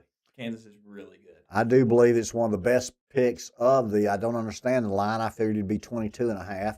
14.5. I'll take Kansas also at minus 14.5 and expect him to win big. Going to the number 15 seed against the 2 seed matchup, the UConn minus the 20.5 versus Furman. What do you think about the Furman UConn, Guru, at 20.5? I'm gonna reluctantly go with UConn. I tried to look into Furman. Also, going back to the Cal Baptist, I tried to look into them because of that line. Couldn't really figure it out why it was that close, which is terrifying. But same with Furman. I tried to look into it. I just I will say Furman does have some lingering memories in my brain because they did have a big upset. Well, probably 3 years ago, something like that. But UConn is another great coach, whether I like him or not. I don't anticipate them slacking in round one, so I'm going to go UConn. Seth? I'm going to take UConn as well. Don't know much about Furman.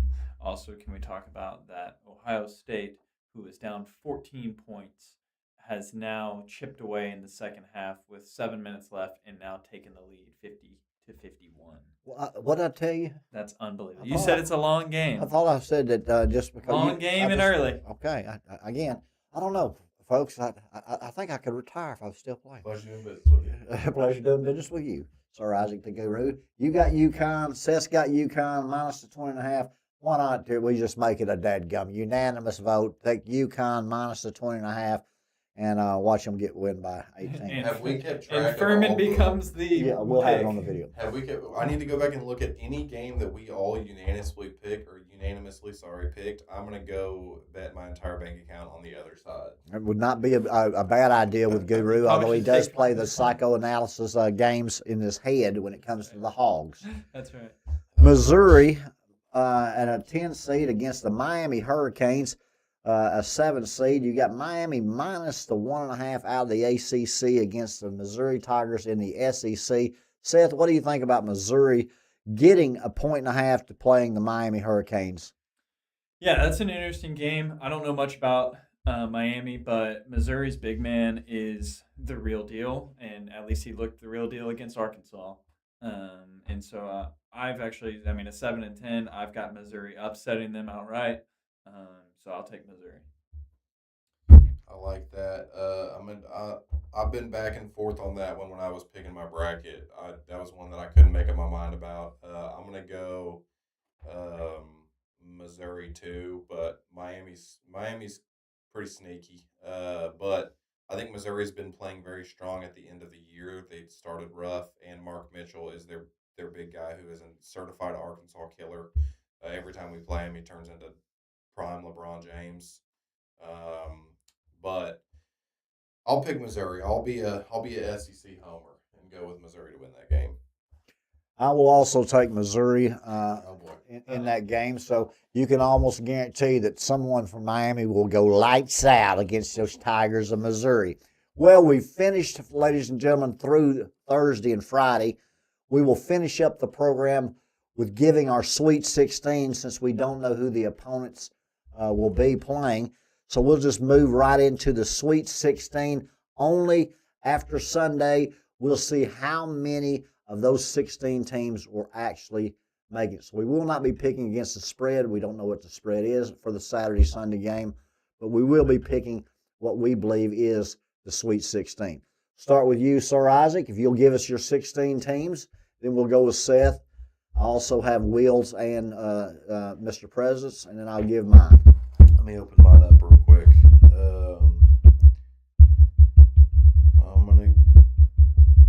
I've got Duke. Oh wait, why is it telling me that it's locked? You're telling me I can't see my own bracket? I've got Duke, Kansas, Michigan State, and UConn. Vanderbilt in Florida, Houston and Illinois, Arizona and Arkansas, Purdue, BYU, Michigan, Bama, and Virginia, Iowa State. Wow. Well, Mr. President is with you on every single one of those picks, except he has Tennessee over Virginia, and he has Gonzaga over Texas. So besides that, you were 100% with him all the way down one side of the bracket, and so the two. Seth, what do you believe? I'm the same thing as both of them, except when you get down to the Midwest, I've got Michigan and Texas Tech, and then I've got Tennessee and Kentucky. Okay, so you got Texas Tech coming out, and okay, that's different. And then you had the Kentucky. Mm-hmm. Okay, Making an upset. I'm a little heavy on the SEC, but I think it's one of the best conferences. Well, Drew had the Iowa State in there, and then he had Gonzaga. Besides that, he's got everything that looks like you guys. How about Sir William? Sir William looks like that he's got he's got Tennessee playing Virginia. He's got Santa Clara playing Iowa State. 15-1. He has Michigan against St. Louis, Texas versus Alabama. He had St. Louis. Yep, he did, and he's got BYU, Gonzaga, Missouri, and Purdue. Arizona, Utah States. He only gave us to the 32. He didn't get to the Sweet 16. Okay. So, and then I will pull up my brackets and go ahead and let you guys know the real deal, which is, as I would call, Phil. You said you had Virginia winning it? I have Virginia winning it all. That's fun. Yes. I mean, that's fun until they lose in the second round, but that's fun. I appreciate the opportunity to do business with you. But anyway, let's just go ahead and tell you my Sweet 16. It looks like to me that Duke's the favorite to win it all with 23% of all brackets. Arizona second at 20, and Michigan only third with 14. I tell you, that surprises me right there. That surprises me. All right, let's go to the Sweet 16 with Phee. Fee's got the Kansas Jayhawks playing. Wow. Is it Kansas? Yeah, it's Kansas Duke. Mm-hmm. UCLA. I've got UCLA and Michigan State. Then I've got Florida in Houston. That's the Elite Eight. So Yeah, Florida. You got Florida and Vandy. I got Florida. No, I don't think I picked Vandy. I do have Virginia and Alabama in the Sweet 16 winning. So my picks will be posted because I can't even read it with this bracket right here. But I've got Virginia winning it all. My Final Four, by the What's way. your Final Four? You guys might be interested in the old Final Four. But my Final Four is Kansas and Virginia. So that's who I've got playing. Kansas, Houston, Virginia, Arkansas. That's right. Okay. That's who I've Hey, got. I would love for Arkansas to make it to the Final Four. Great. Also, last note, and I didn't talk about it when we talked about Iowa State. They have a guy named Milan Momcilovic on their team who has hit 8 threes in 3 different games this year in college, which is tough. Which team is that? Iowa State. Okay. He averages almost 4 threes a game, and also he's shooting 49.6% on the year from 3. That's insane. That's crazy. That's insane. That is unbelievable. That is crazy. Well, folks, this wraps up our Midday Madness, March Madness basketball predictions for the first 2 days. We will be back next week as the Sweet 16 will be set after Sunday. Do you have anything else to say, Seth? Da-da-da, da-da-da. Da-da-da, da-da-da. Okay. Sir Isaac the Guru, enjoy and have a safe trip to your Cajun boil. What are you going to do this weekend, Seth? I actually have a men's retreat with my church. So Thank you. Men's retreat with the church, Cajun Boil. And Fee's just going to be traveling, and then when he gets back, he's probably just going to sit down and watch as much basketball as he possibly can, go to church Sunday, and enjoy my weekend. God bless you guys, and remember, no matter what you're doing, you're missing something. So let's make what we're doing worth what we're missing. You guys be good. Thank you.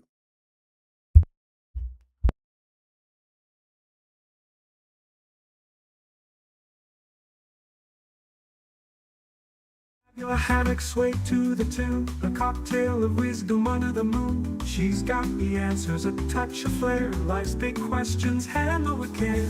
Night, night with Phee, where advice flows like the sea. Catch the rhythm, catch the glow, let the big band steal the show. Night, night with Phee, it's where you're meant to be.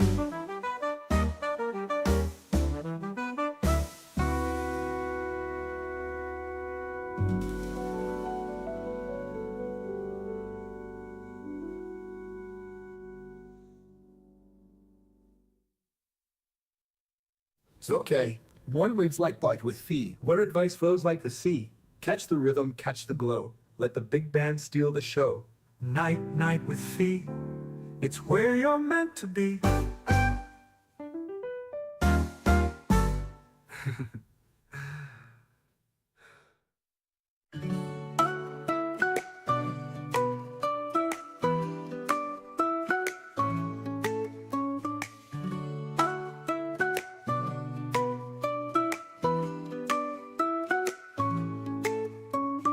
Palm trees sway under moonlit skies. Soft whispers drift as the ocean sighs.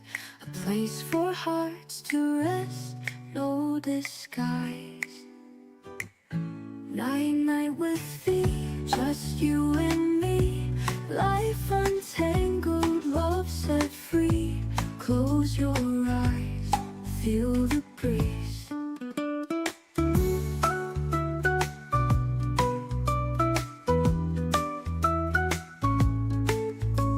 Stories unfold like waves on the shore.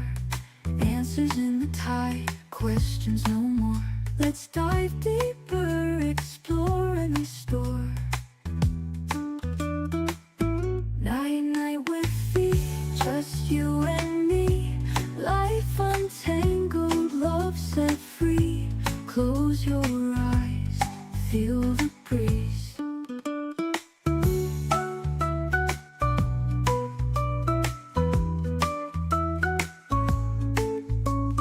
Candles flicker, shadows play.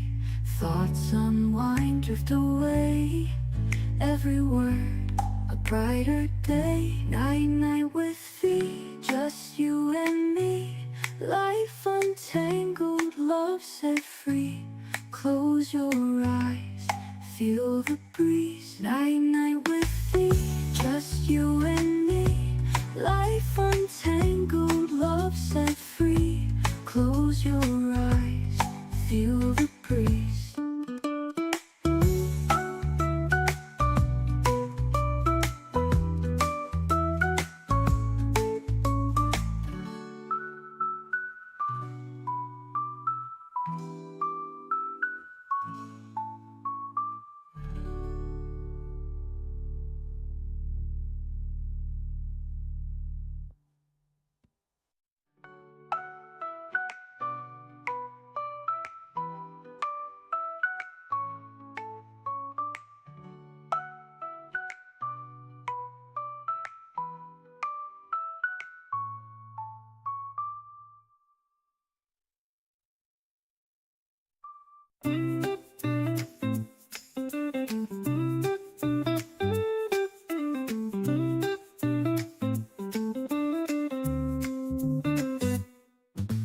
Moonlight whispers through the palm tree sway.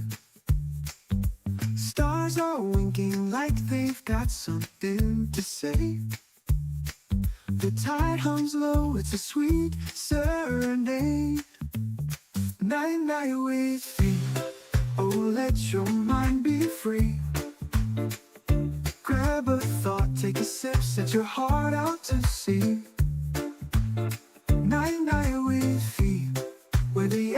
answers might be.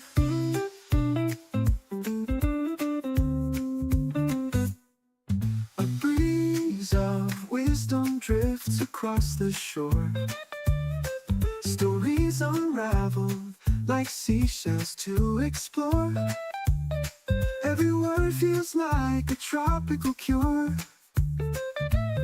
Night, night with Phee. Tune in under the moon.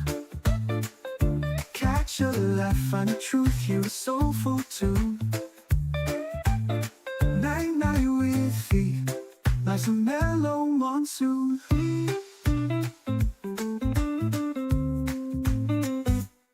When the world gets loud, find a calm in the night. Phee's got the glow like a soft candlelight. Advice rolls in like waves rolling tight. Night, night with Phee, where the world slows its pace. Tropical dreams and a warm, safe space. Night, night with Phee, let the rhythm embrace.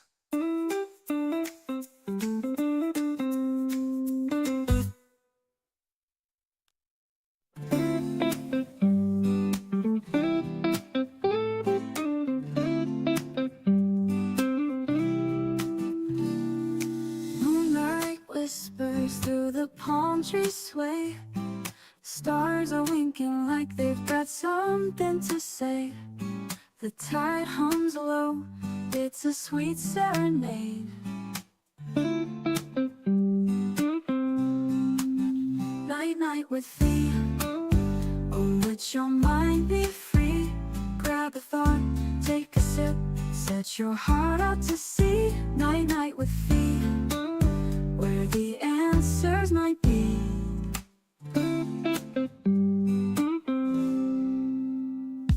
A breeze of wisdom drifts across the shore. Stories unravel like seashells to explore. Every word feels like a tropical cure. Night, night with Phee. Tune in under the moon. Catch a laugh, find the truth, hear a soulful tune. Night, night with Phee. Life's a mellow monsoon.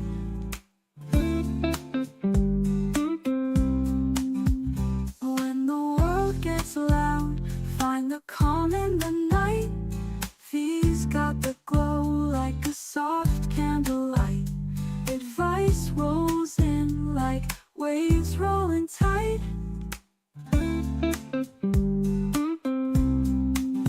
Night, night with Phee. Oh, let your mind be free. Grab a thought, take a sip, set your heart out to sea. Night, night with Phee, where the answers might be.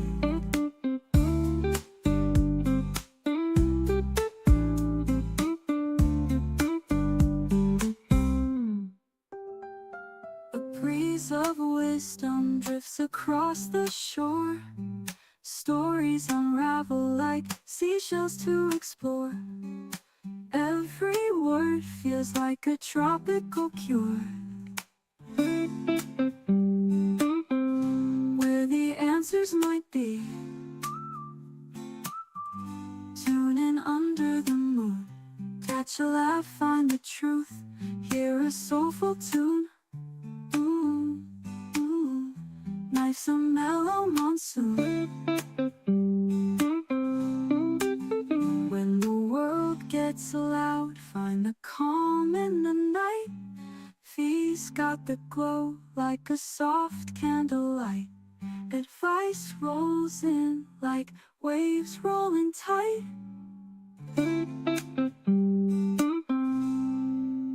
When the world gets loud, find the calm in the night.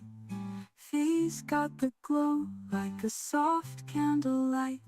Advice rolls in like waves rolling tight.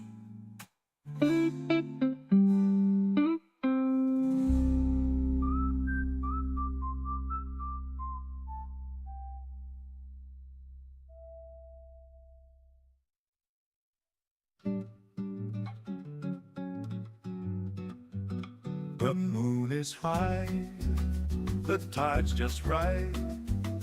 A balmy breeze, a starry night. Lay your worries on the sand. Life and love go hand in hand. Sit the stars, let the night unwind. Secrets to soothe your heart and mind. Night, night with Phee, where advice flows like the sea. Catch the rhythm, catch the glow. Let the big band steal the show. Night, night with Phee, it's where you're meant to be.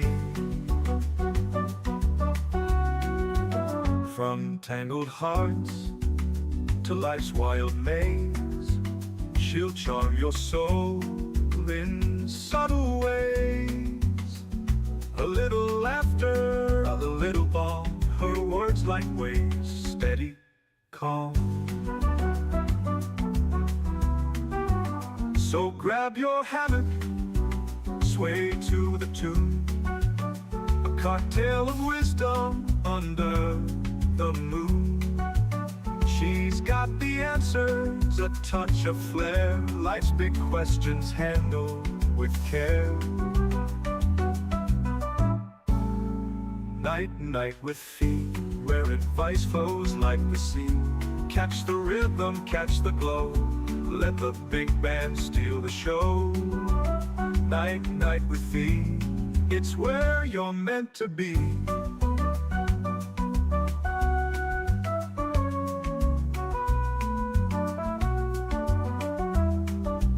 From tangled hearts to life's wild maze, she'll charm your soul in subtle ways.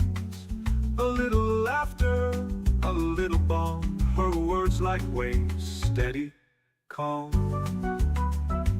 So grab your hammock, sway to the tune, a cocktail of wisdom under the moon. She's got the answers, a touch of flair. Life's big questions handled with care.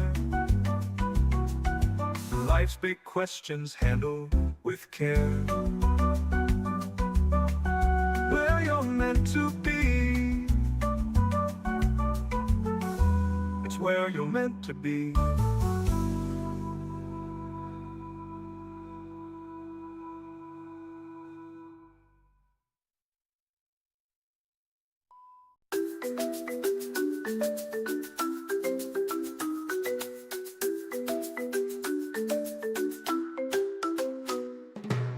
Under the moon where the palm trees sway, hear the whispers of the ocean play.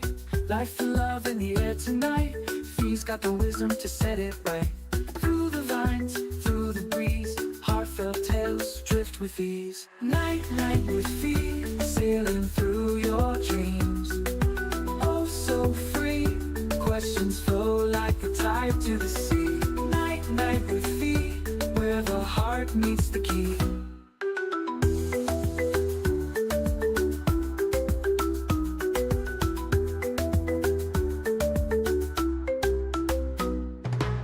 Jungle drums and a firefly glow, secret shared where the waters flow. Take a seat on this magic ride, life's little puzzles untied with pride. Swinging lanterns, stars above, this is the cruise of life and love. Advice that's golden, stories unfold, and Phee's got the mic, hearts emboldened. Night, night with Phee, sailing through your dreams. Oh, so free, questions flow like the tide to the sea. Night, night with Phee, where the heart meets the key.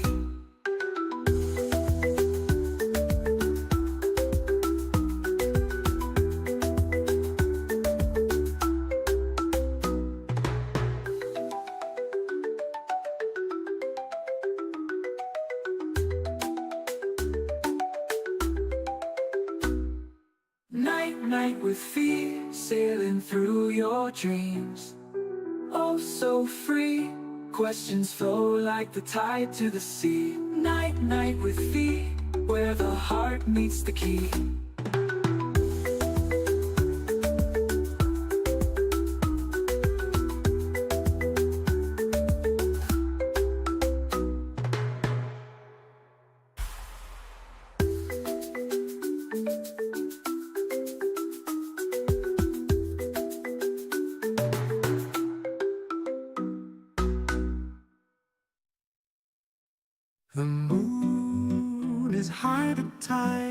just right.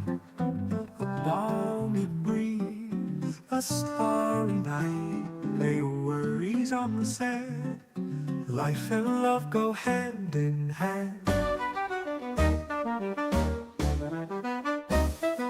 Sip the stars, let the night unwind. Secrets to soothe your heart and mind. Night, night with Phee, where advice flows like the sea. Catch the rhythm, catch the glow. Let the big band steal the show. Night, night with Phee, it's where you're meant to be.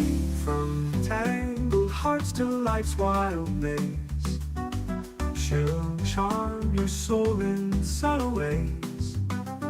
A little laughter, a little balm. Her words like waves, steady calm. So grab your hammock, sway to the tune. A cocktail of wisdom under the moon. She's got the answers, a touch of flair. Life's big questions handled with care. Night, night with Phee, where advice flows like the sea. Catch the rhythm, catch the glow. Let the big band steal the show. Night, night with Phee, it's where you're meant to be.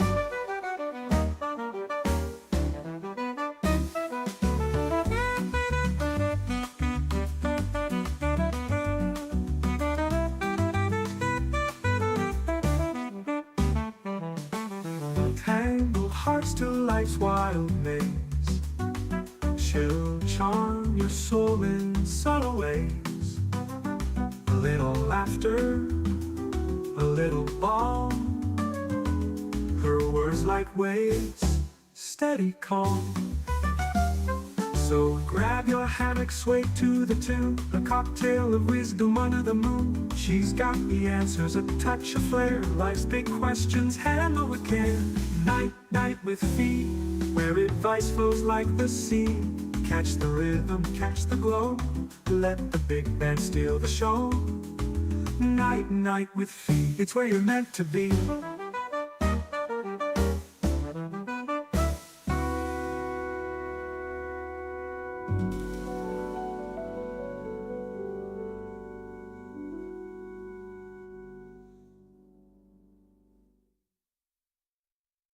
It's okay. One wave's like bite with Phee, where advice flows like the sea. Catch the rhythm, catch the glow. Let the big band steal the show. Night, night with Phee, it's where you're meant to be.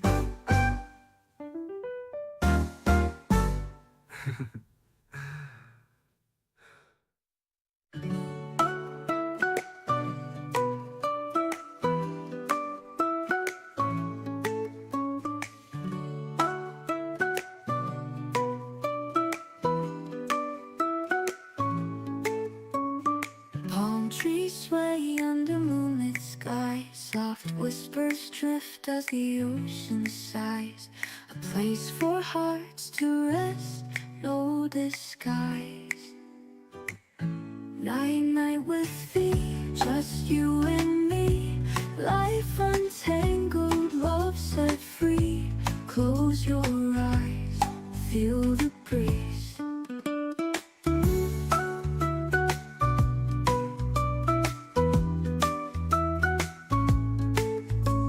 Stories unfold like waves on the shore.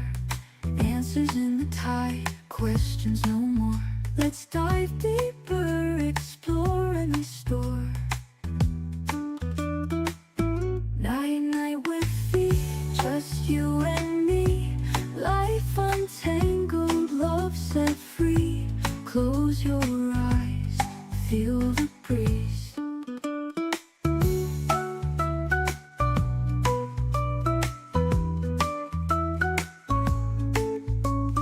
Candles flicker, shadows play. Thoughts unwind, drift away. Every word, a brighter day. Night, night with Phee, just you and me. Life untangled, love set free. Close your eyes, feel the breeze. Night, night with Phee, just you and me.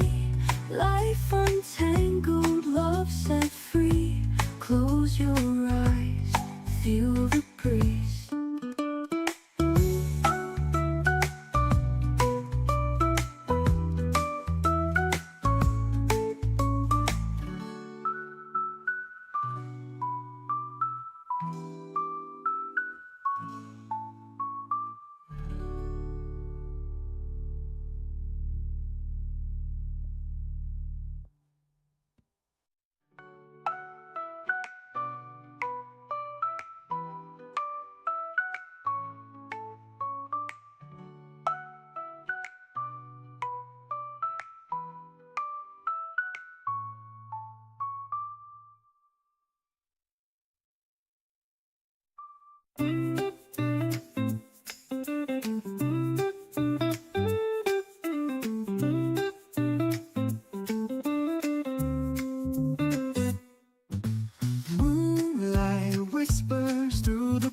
trees sway.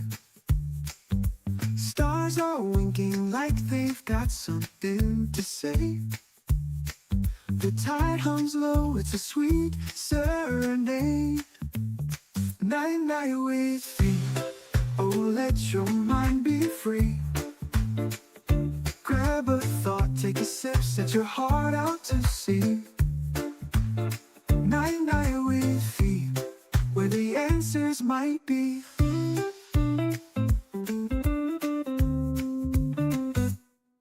A breeze of wisdom drifts across the shore. Stories unravel like seashells to explore. Every word feels like a tropical cure. Night, night with Phee. Tune in under the moon. Catch a laugh, find the truth, hear a soulful tune. Night, night with Phee. Life's a mellow monsoon.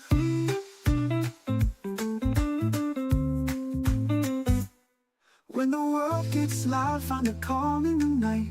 Phee's got the glow like a soft candlelight. Advice rolls in like waves rolling tight. Night, night with Phee, where the world slows its pace. Tropical dreams and a warm, safe space. Night, night with Phee, let the rhythm embrace.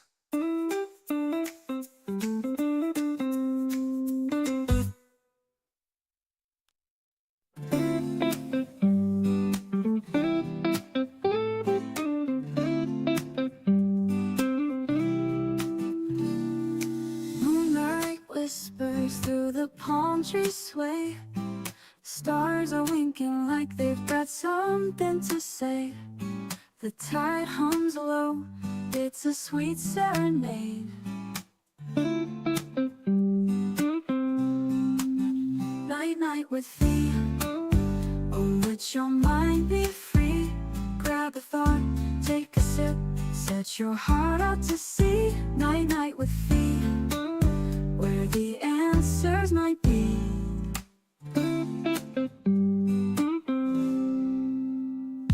A breeze of wisdom drifts across the shore. Stories unravel like seashells to explore. Every word feels like a tropical cure. Night, night with Phee. Tune in under the moon. Catch a laugh, find the truth, hear a soulful tune. Night, night with Phee. Life's a mellow monsoon.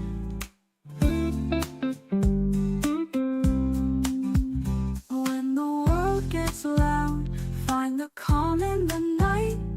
Phee's got the glow like a soft candlelight. Advice rolls in like waves rolling tight.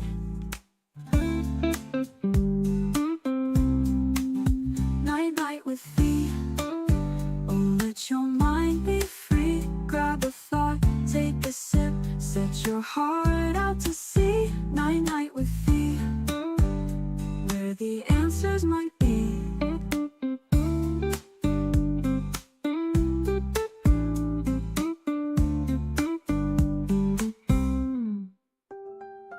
A breeze of wisdom drifts across the shore.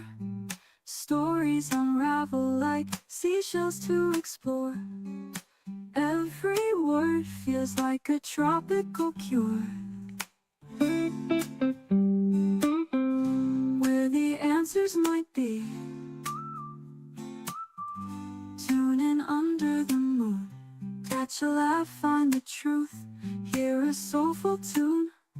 Ooh, ooh, life's a mellow monsoon.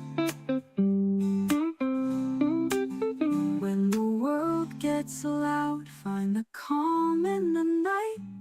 Phee's got the glow like a soft candlelight. Advice rolls in like waves rolling tight.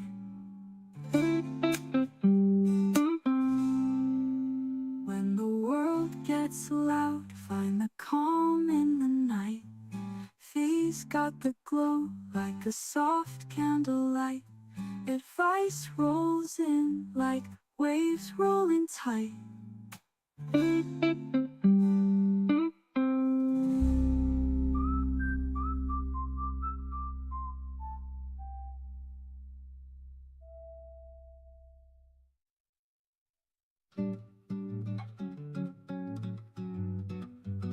The moon is high, the tide's just right.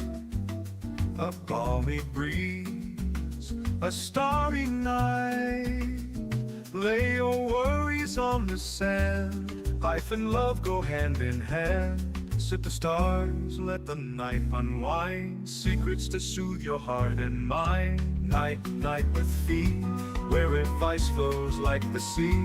Catch the rhythm, catch the glow. Let the big band steal the show. Night, night with Phee, it's where you're meant to be.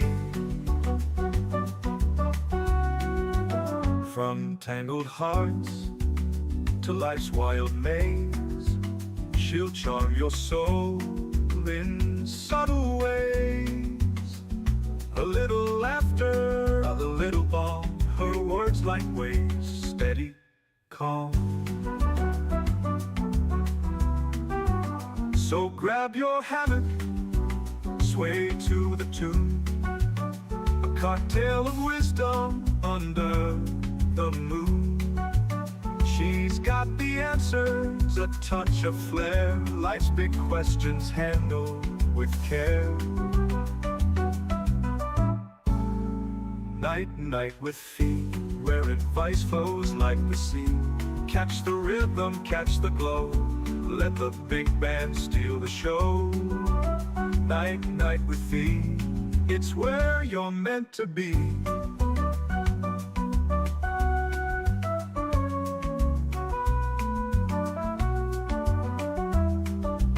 From tangled hearts to life's wild maze, she'll charm your soul in subtle ways. A little laughter, a little balm, her words like waves, steady, calm. So grab your hammock, sway to the tune. A cocktail of wisdom under the moon. She's got the answers, a touch of flair. Life's big questions handled with care. Life's big questions handled with care. Where you're meant to be, it's where you're meant to be.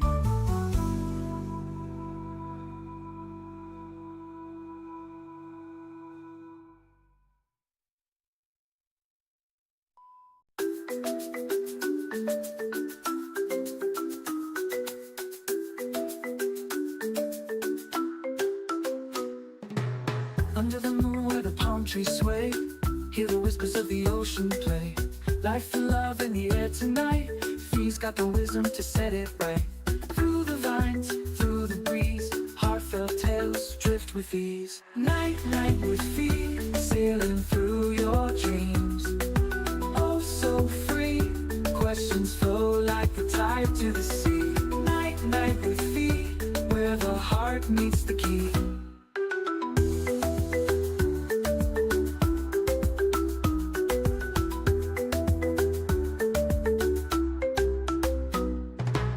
Jungle drums and a firefly glow, secret shared where the waters flow. Take a seat on this magic ride, life's little puzzles untied with pride. Swinging lanterns, stars above, this is the cruise of life and love. Advice that's golden, stories unfold, and Phee's got the mic, hearts emboldened. Night, night with Phee, sailing through your dreams. Oh, so free, questions flow like the tide to the sea. Night, night with Phee, where the heart meets the key.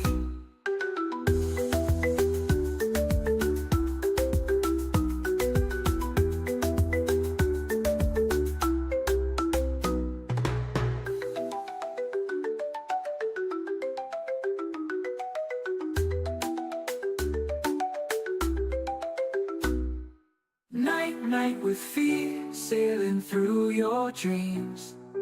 Oh, oh so free. Questions flow like the tide to the sea. Night, night with Phee, where the heart meets the key.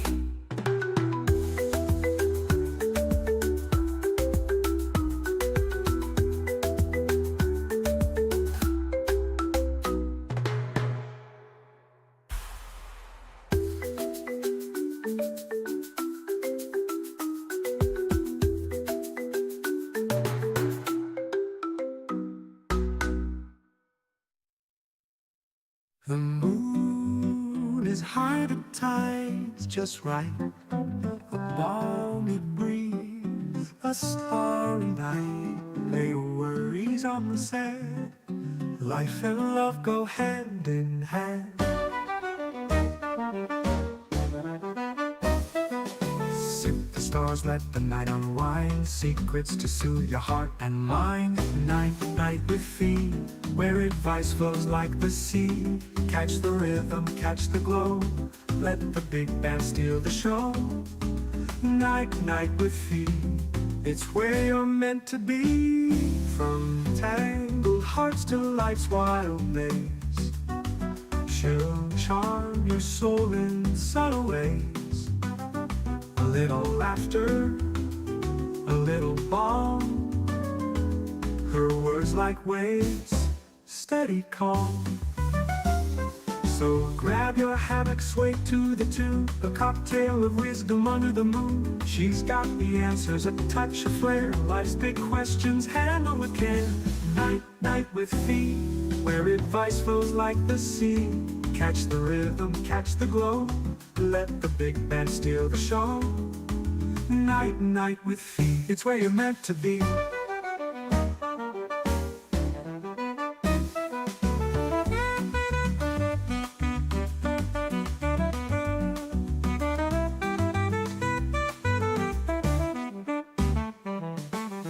Tangled hearts to life's wild maze, she'll charm your soul in subtle ways. A little laughter, a little balm. Her words like waves, steady calm. So grab your hammock, sway to the tune. A cocktail of wisdom under the moon. She's got the answers, a touch of flair. Life's big questions, handle with care. Night, night with Phee, where advice flows like the sea. Catch the rhythm, catch the glow. Let the big band steal the show. Night, night with Phee, it's where you're meant to be.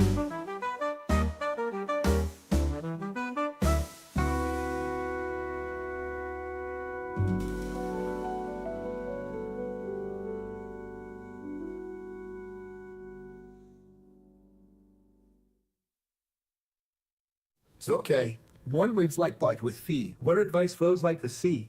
Catch the rhythm, catch the glow. Let the big band steal the show. Night, night with Phee, it's where you're meant to be.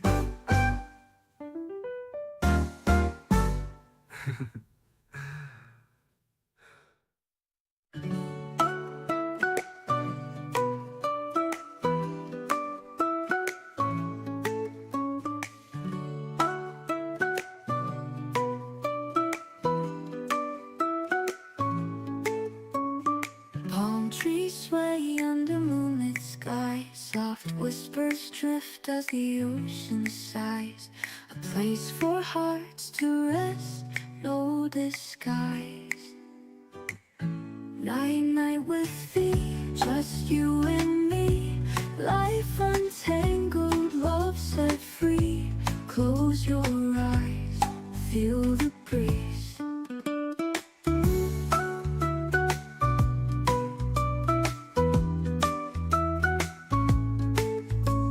Stories unfold like waves on the shore. Answers in the tide, questions no more. Let's dive deeper, explore and restore. Night, night with Phee, just you and me. Life untangled, love set free. Close your eyes, feel the breeze.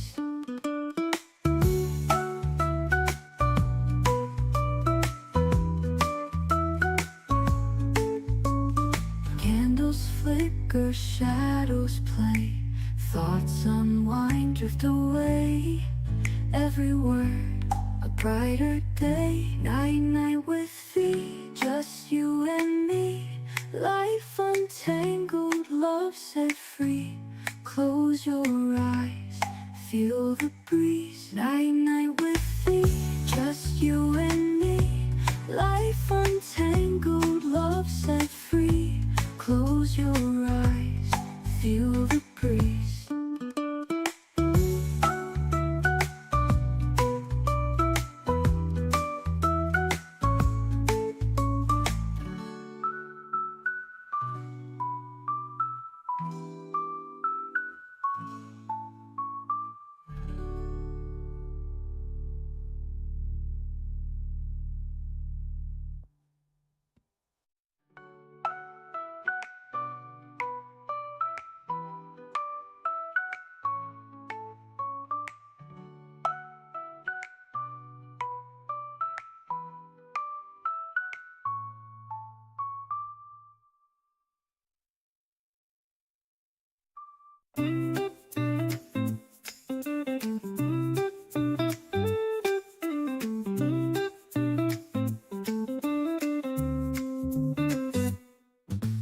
Moonlight whispers through the palm trees sway.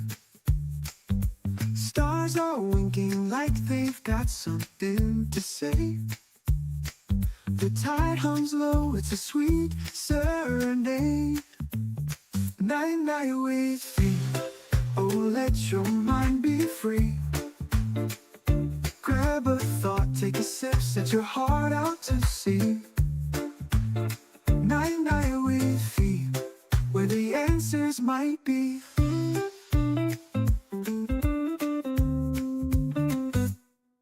A breeze of wisdom drifts across the shore. Stories unraveled like seashells to explore. Every word feels like a tropical cure. Night night with Phee, tune in under the moon. Catch a laugh, find the truth, hear a soulful tune. Night night with Phee, life's a mellow monsoon.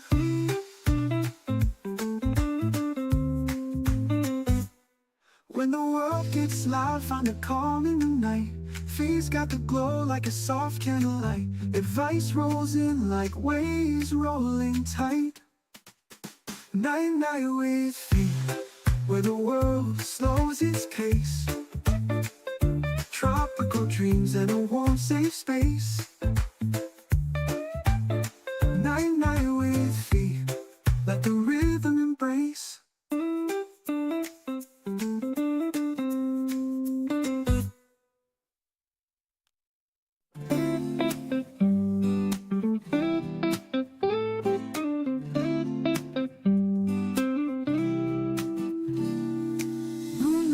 Whispers through the palm trees sway. Stars are winking like they've got something to say. The tide hums low, it's a sweet serenade. Night night with Phee, oh let your mind be free. Grab a thought, take a sip, set your heart out to sea. Night night with Phee, where the answers might be.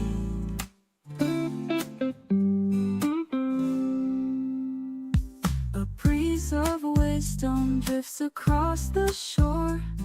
Stories unravel like seashells to explore. Every word feels like a tropical cure. Night night with Phee, tune in under the moon. Catch a laugh, find the truth, hear a soulful tune. Night night with Phee, life's a mellow monsoon.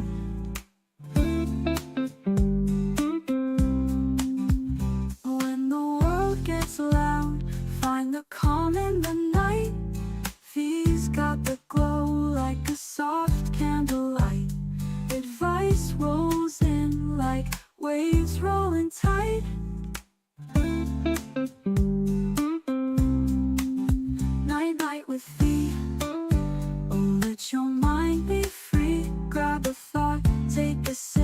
Set your heart out to sea. Night night with Phee, where the answers might be.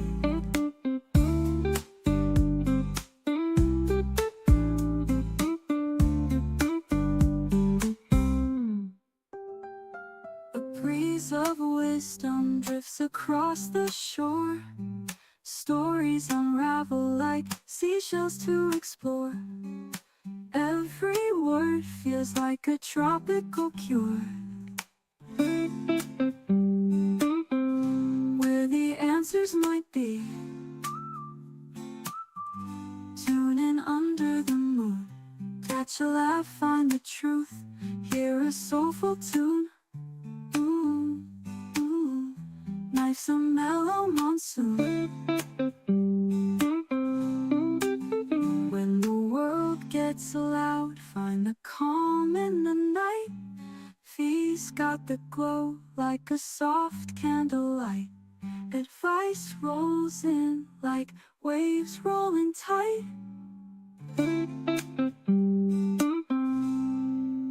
When the world gets loud, find the calm in the night. Phee's got the glow like a soft candlelight. Advice rolls in like waves rolling tight.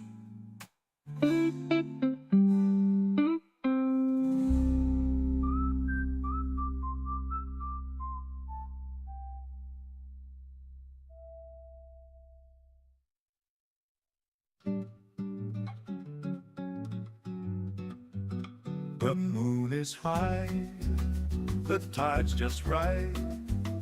A balmy breeze, a starry night. Lay your worries on the sand. Life and love go hand in hand. Sit the stars, let the night unwind. Secrets to soothe your heart and mind. Night, night with Phee, where advice flows like the sea. Catch the rhythm, catch the glow. Let the big band steal the show. Night, night with Phee, it's where you're meant to be. From tangled hearts to life's wild maze, she'll charm your soul in subtle ways. A little laughter, a little balm, her words like waves, steady, calm. So grab your hammock, sway to the tune, a cocktail of wisdom under the moon. She's got the answers, a touch of flair. Life's big questions handled with care. Night, night with Phee, where advice flows like the sea. Catch the rhythm, catch the glow. Let the big band steal the show. Night, night with Phee, it's where you're meant to be.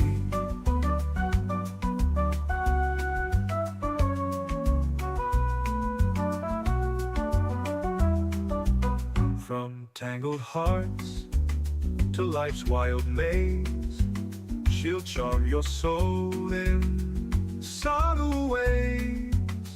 A little laughter, a little balm, her words like waves, steady, calm. So grab your hammock, sway to the tune, a cocktail of wisdom under the moon. She's got the answers, a touch of flair. Life's big questions handled with care. Life's big questions handled with care. Where you're meant to be, it's where you're meant to be.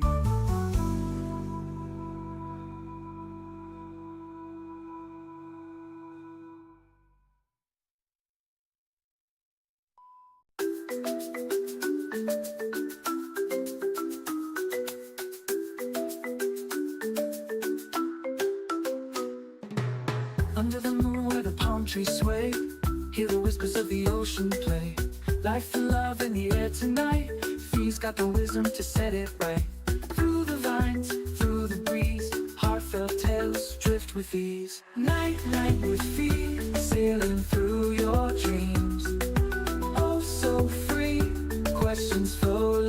tide to the sea. Night, night with Phee, where the heart meets the key.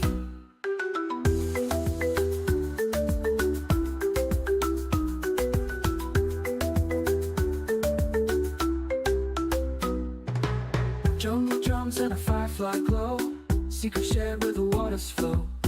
Take a seat on this magic ride, life's little puzzles untied with pride. Swinging lanterns, stars above, this is the cruise of life and love. Advice that's golden, stories unfold, and Phee's got the mic, hearts emboldened. Night, night with Phee, sailing through your dreams. Oh, so free, questions flow like the tide to the sea. Night, night with Phee, where the heart meets the key.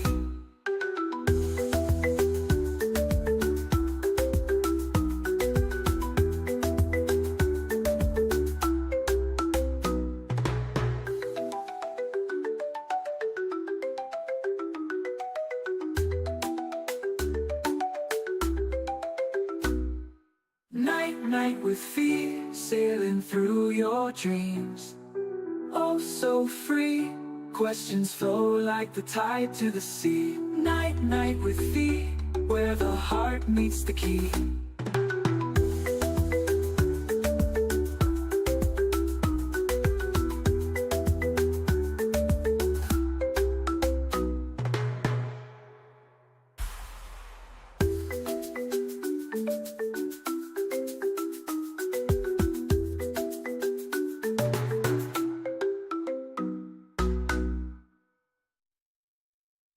The moon is high at tides just right. A balmy breeze, a starry night. Lay worries on the sand. Life and love go hand in hand. Sip the stars, let the night unwind. Secrets to soothe your heart and mind. Night, night with Phee, where advice flows like the sea. Catch the rhythm, catch the glow, let the big band steal the show. Night, night with Phee, it's where you're meant to be.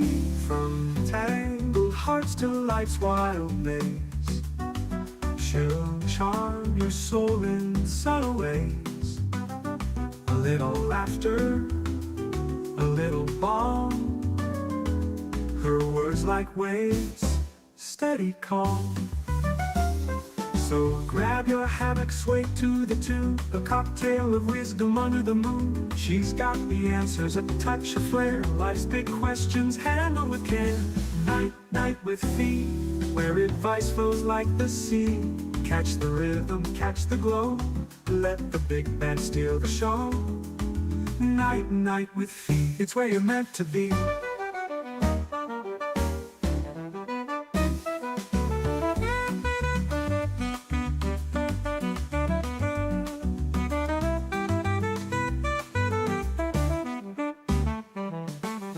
Tangled hearts to life's wild maze, she'll charm your soul in subtle ways.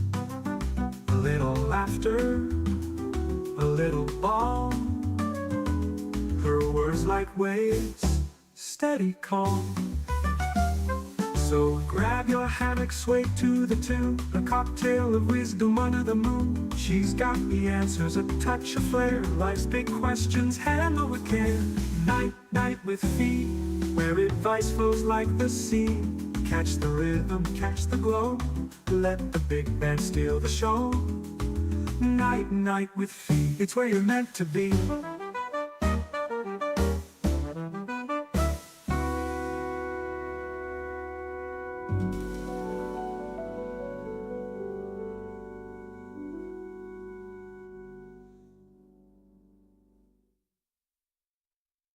It's okay. One waves like bite with Phee, where advice flows like the sea. Catch the rhythm, catch the glow, let the big band steal the show.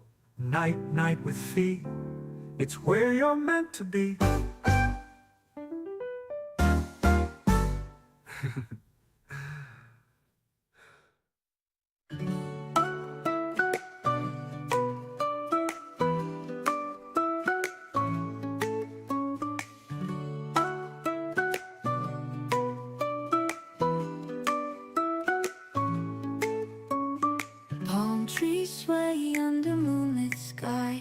soft whispers drift as the ocean sighs.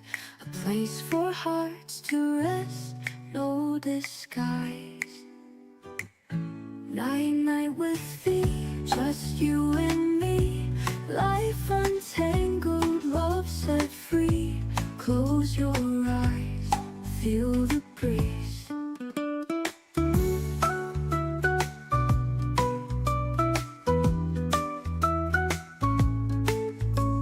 Stories unfold like waves on the shore. Answers in the tide, questions no more. Let's dive deeper, explore and restore. Night, night with Phee, just you and me.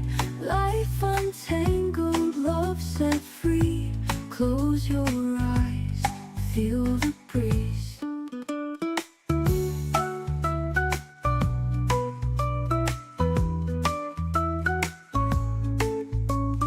Candles flicker, shadows play. Thoughts unwind, drift away.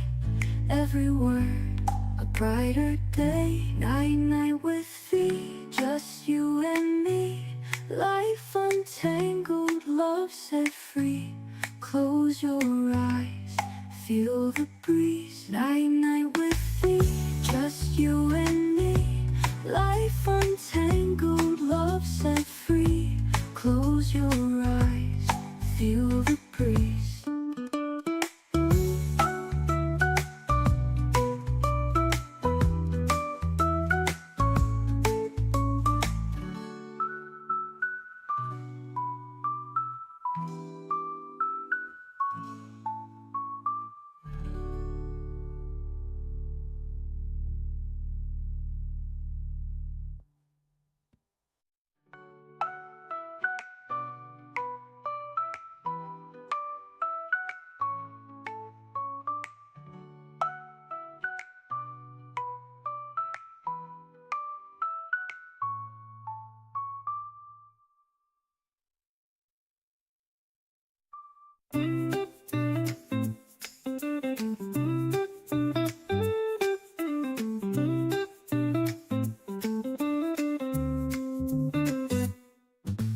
Moonlight whispers through the palm trees sway. Stars are winking like they've got something to say. The tide hums low, it's a sweet serenade. Night, night with Phee, oh let your mind be free. Grab a thought, take a sip, set your heart out to sea. Night, night with Phee, where the answers might be.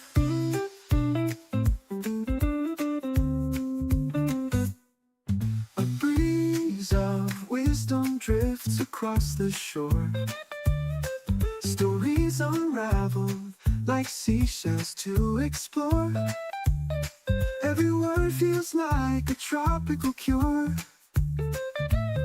Night, night with Phee, tune in under the moon. Catch a laugh, find the truth, hear a soulful tune. Night, night with Phee, life's a mellow monsoon.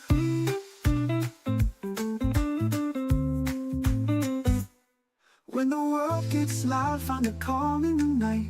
Phee's got the glow like a soft candlelight. Advice rolls in like waves rolling tight. Night, night with Phee, where the world slows its pace. Tropical dreams and a warm, safe space. Night, night with Phee, let the rhythm embrace.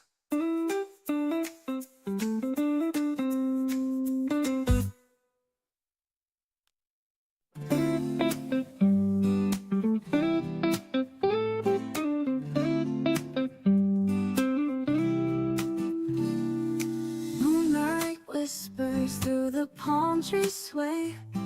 Stars are winking like they've got something to say. The tide hums low, it's a sweet serenade. Night, night with Phee, oh let your mind be free. Grab a thought, take a sip, set your heart out to sea. Night night with Phee, where the answers might be.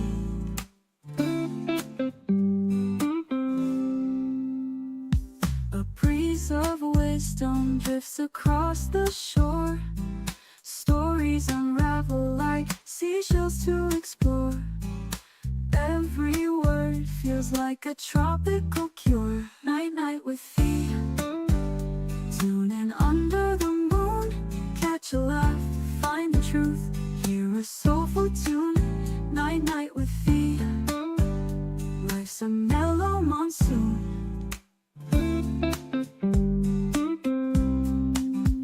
When the world gets loud, find the calm in the night. Phee's got the glow like a soft candlelight. Advice rolls in like waves rolling tight.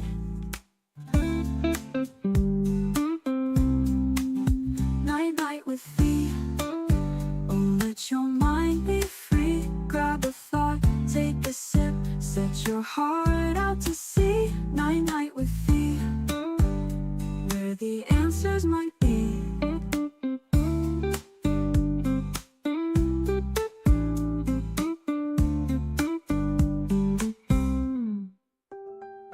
A breeze of wisdom drifts across the shore. Stories unravel like seashells to explore. Every word feels like a tropical cure. Where the answers might be. Tune in under the moon. Catch a laugh, find the truth, hear a soulful tune. Ooh, ooh, life's a mellow monsoon. When the world gets loud, find the calm in the night. Phee's got the glow like a soft candlelight. Advice rolls in like waves rolling tight.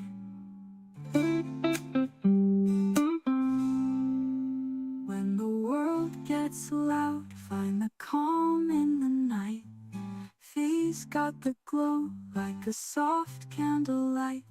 Advice rolls in like waves rolling tight.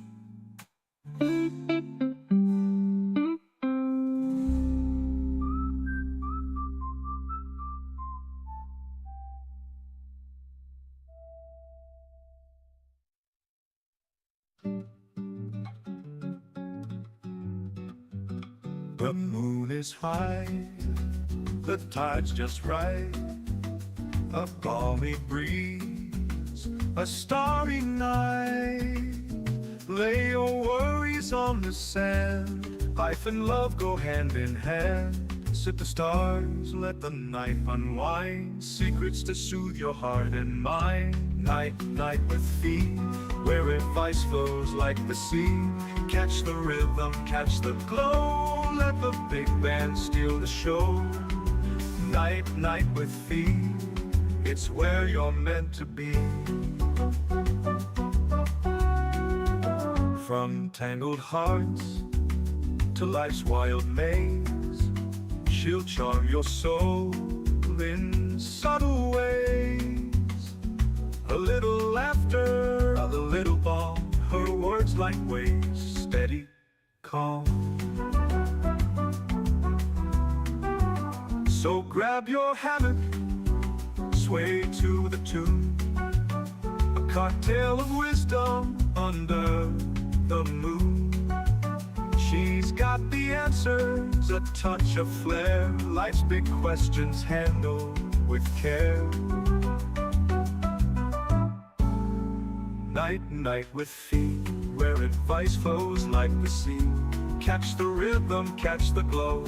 Let the big band steal the show. Night, night with Phee, it's where you're meant to be.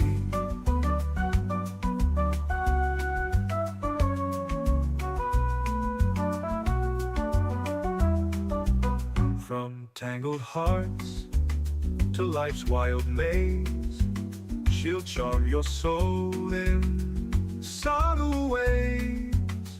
A little laughter, a little balm. Her words like waves, steady, calm. So grab your hammock, sway to the tune, a cocktail of wisdom under the moon. She's got the answers, a touch of flair. Life's big questions handled with care. Life's big questions handled with care. Where you're meant to be, it's where you're meant to be.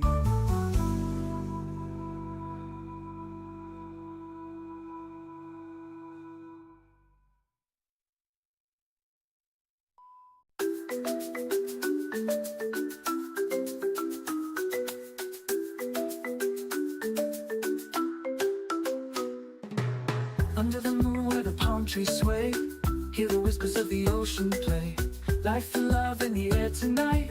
Fee's got the wisdom to set it right. Through the vines, through the breeze, heartfelt tales drift with ease. Night, night with Phee, sailing through your dreams. Oh, so free, questions flow like the tide to the sea. Night, night with Phee, where the heart meets the key.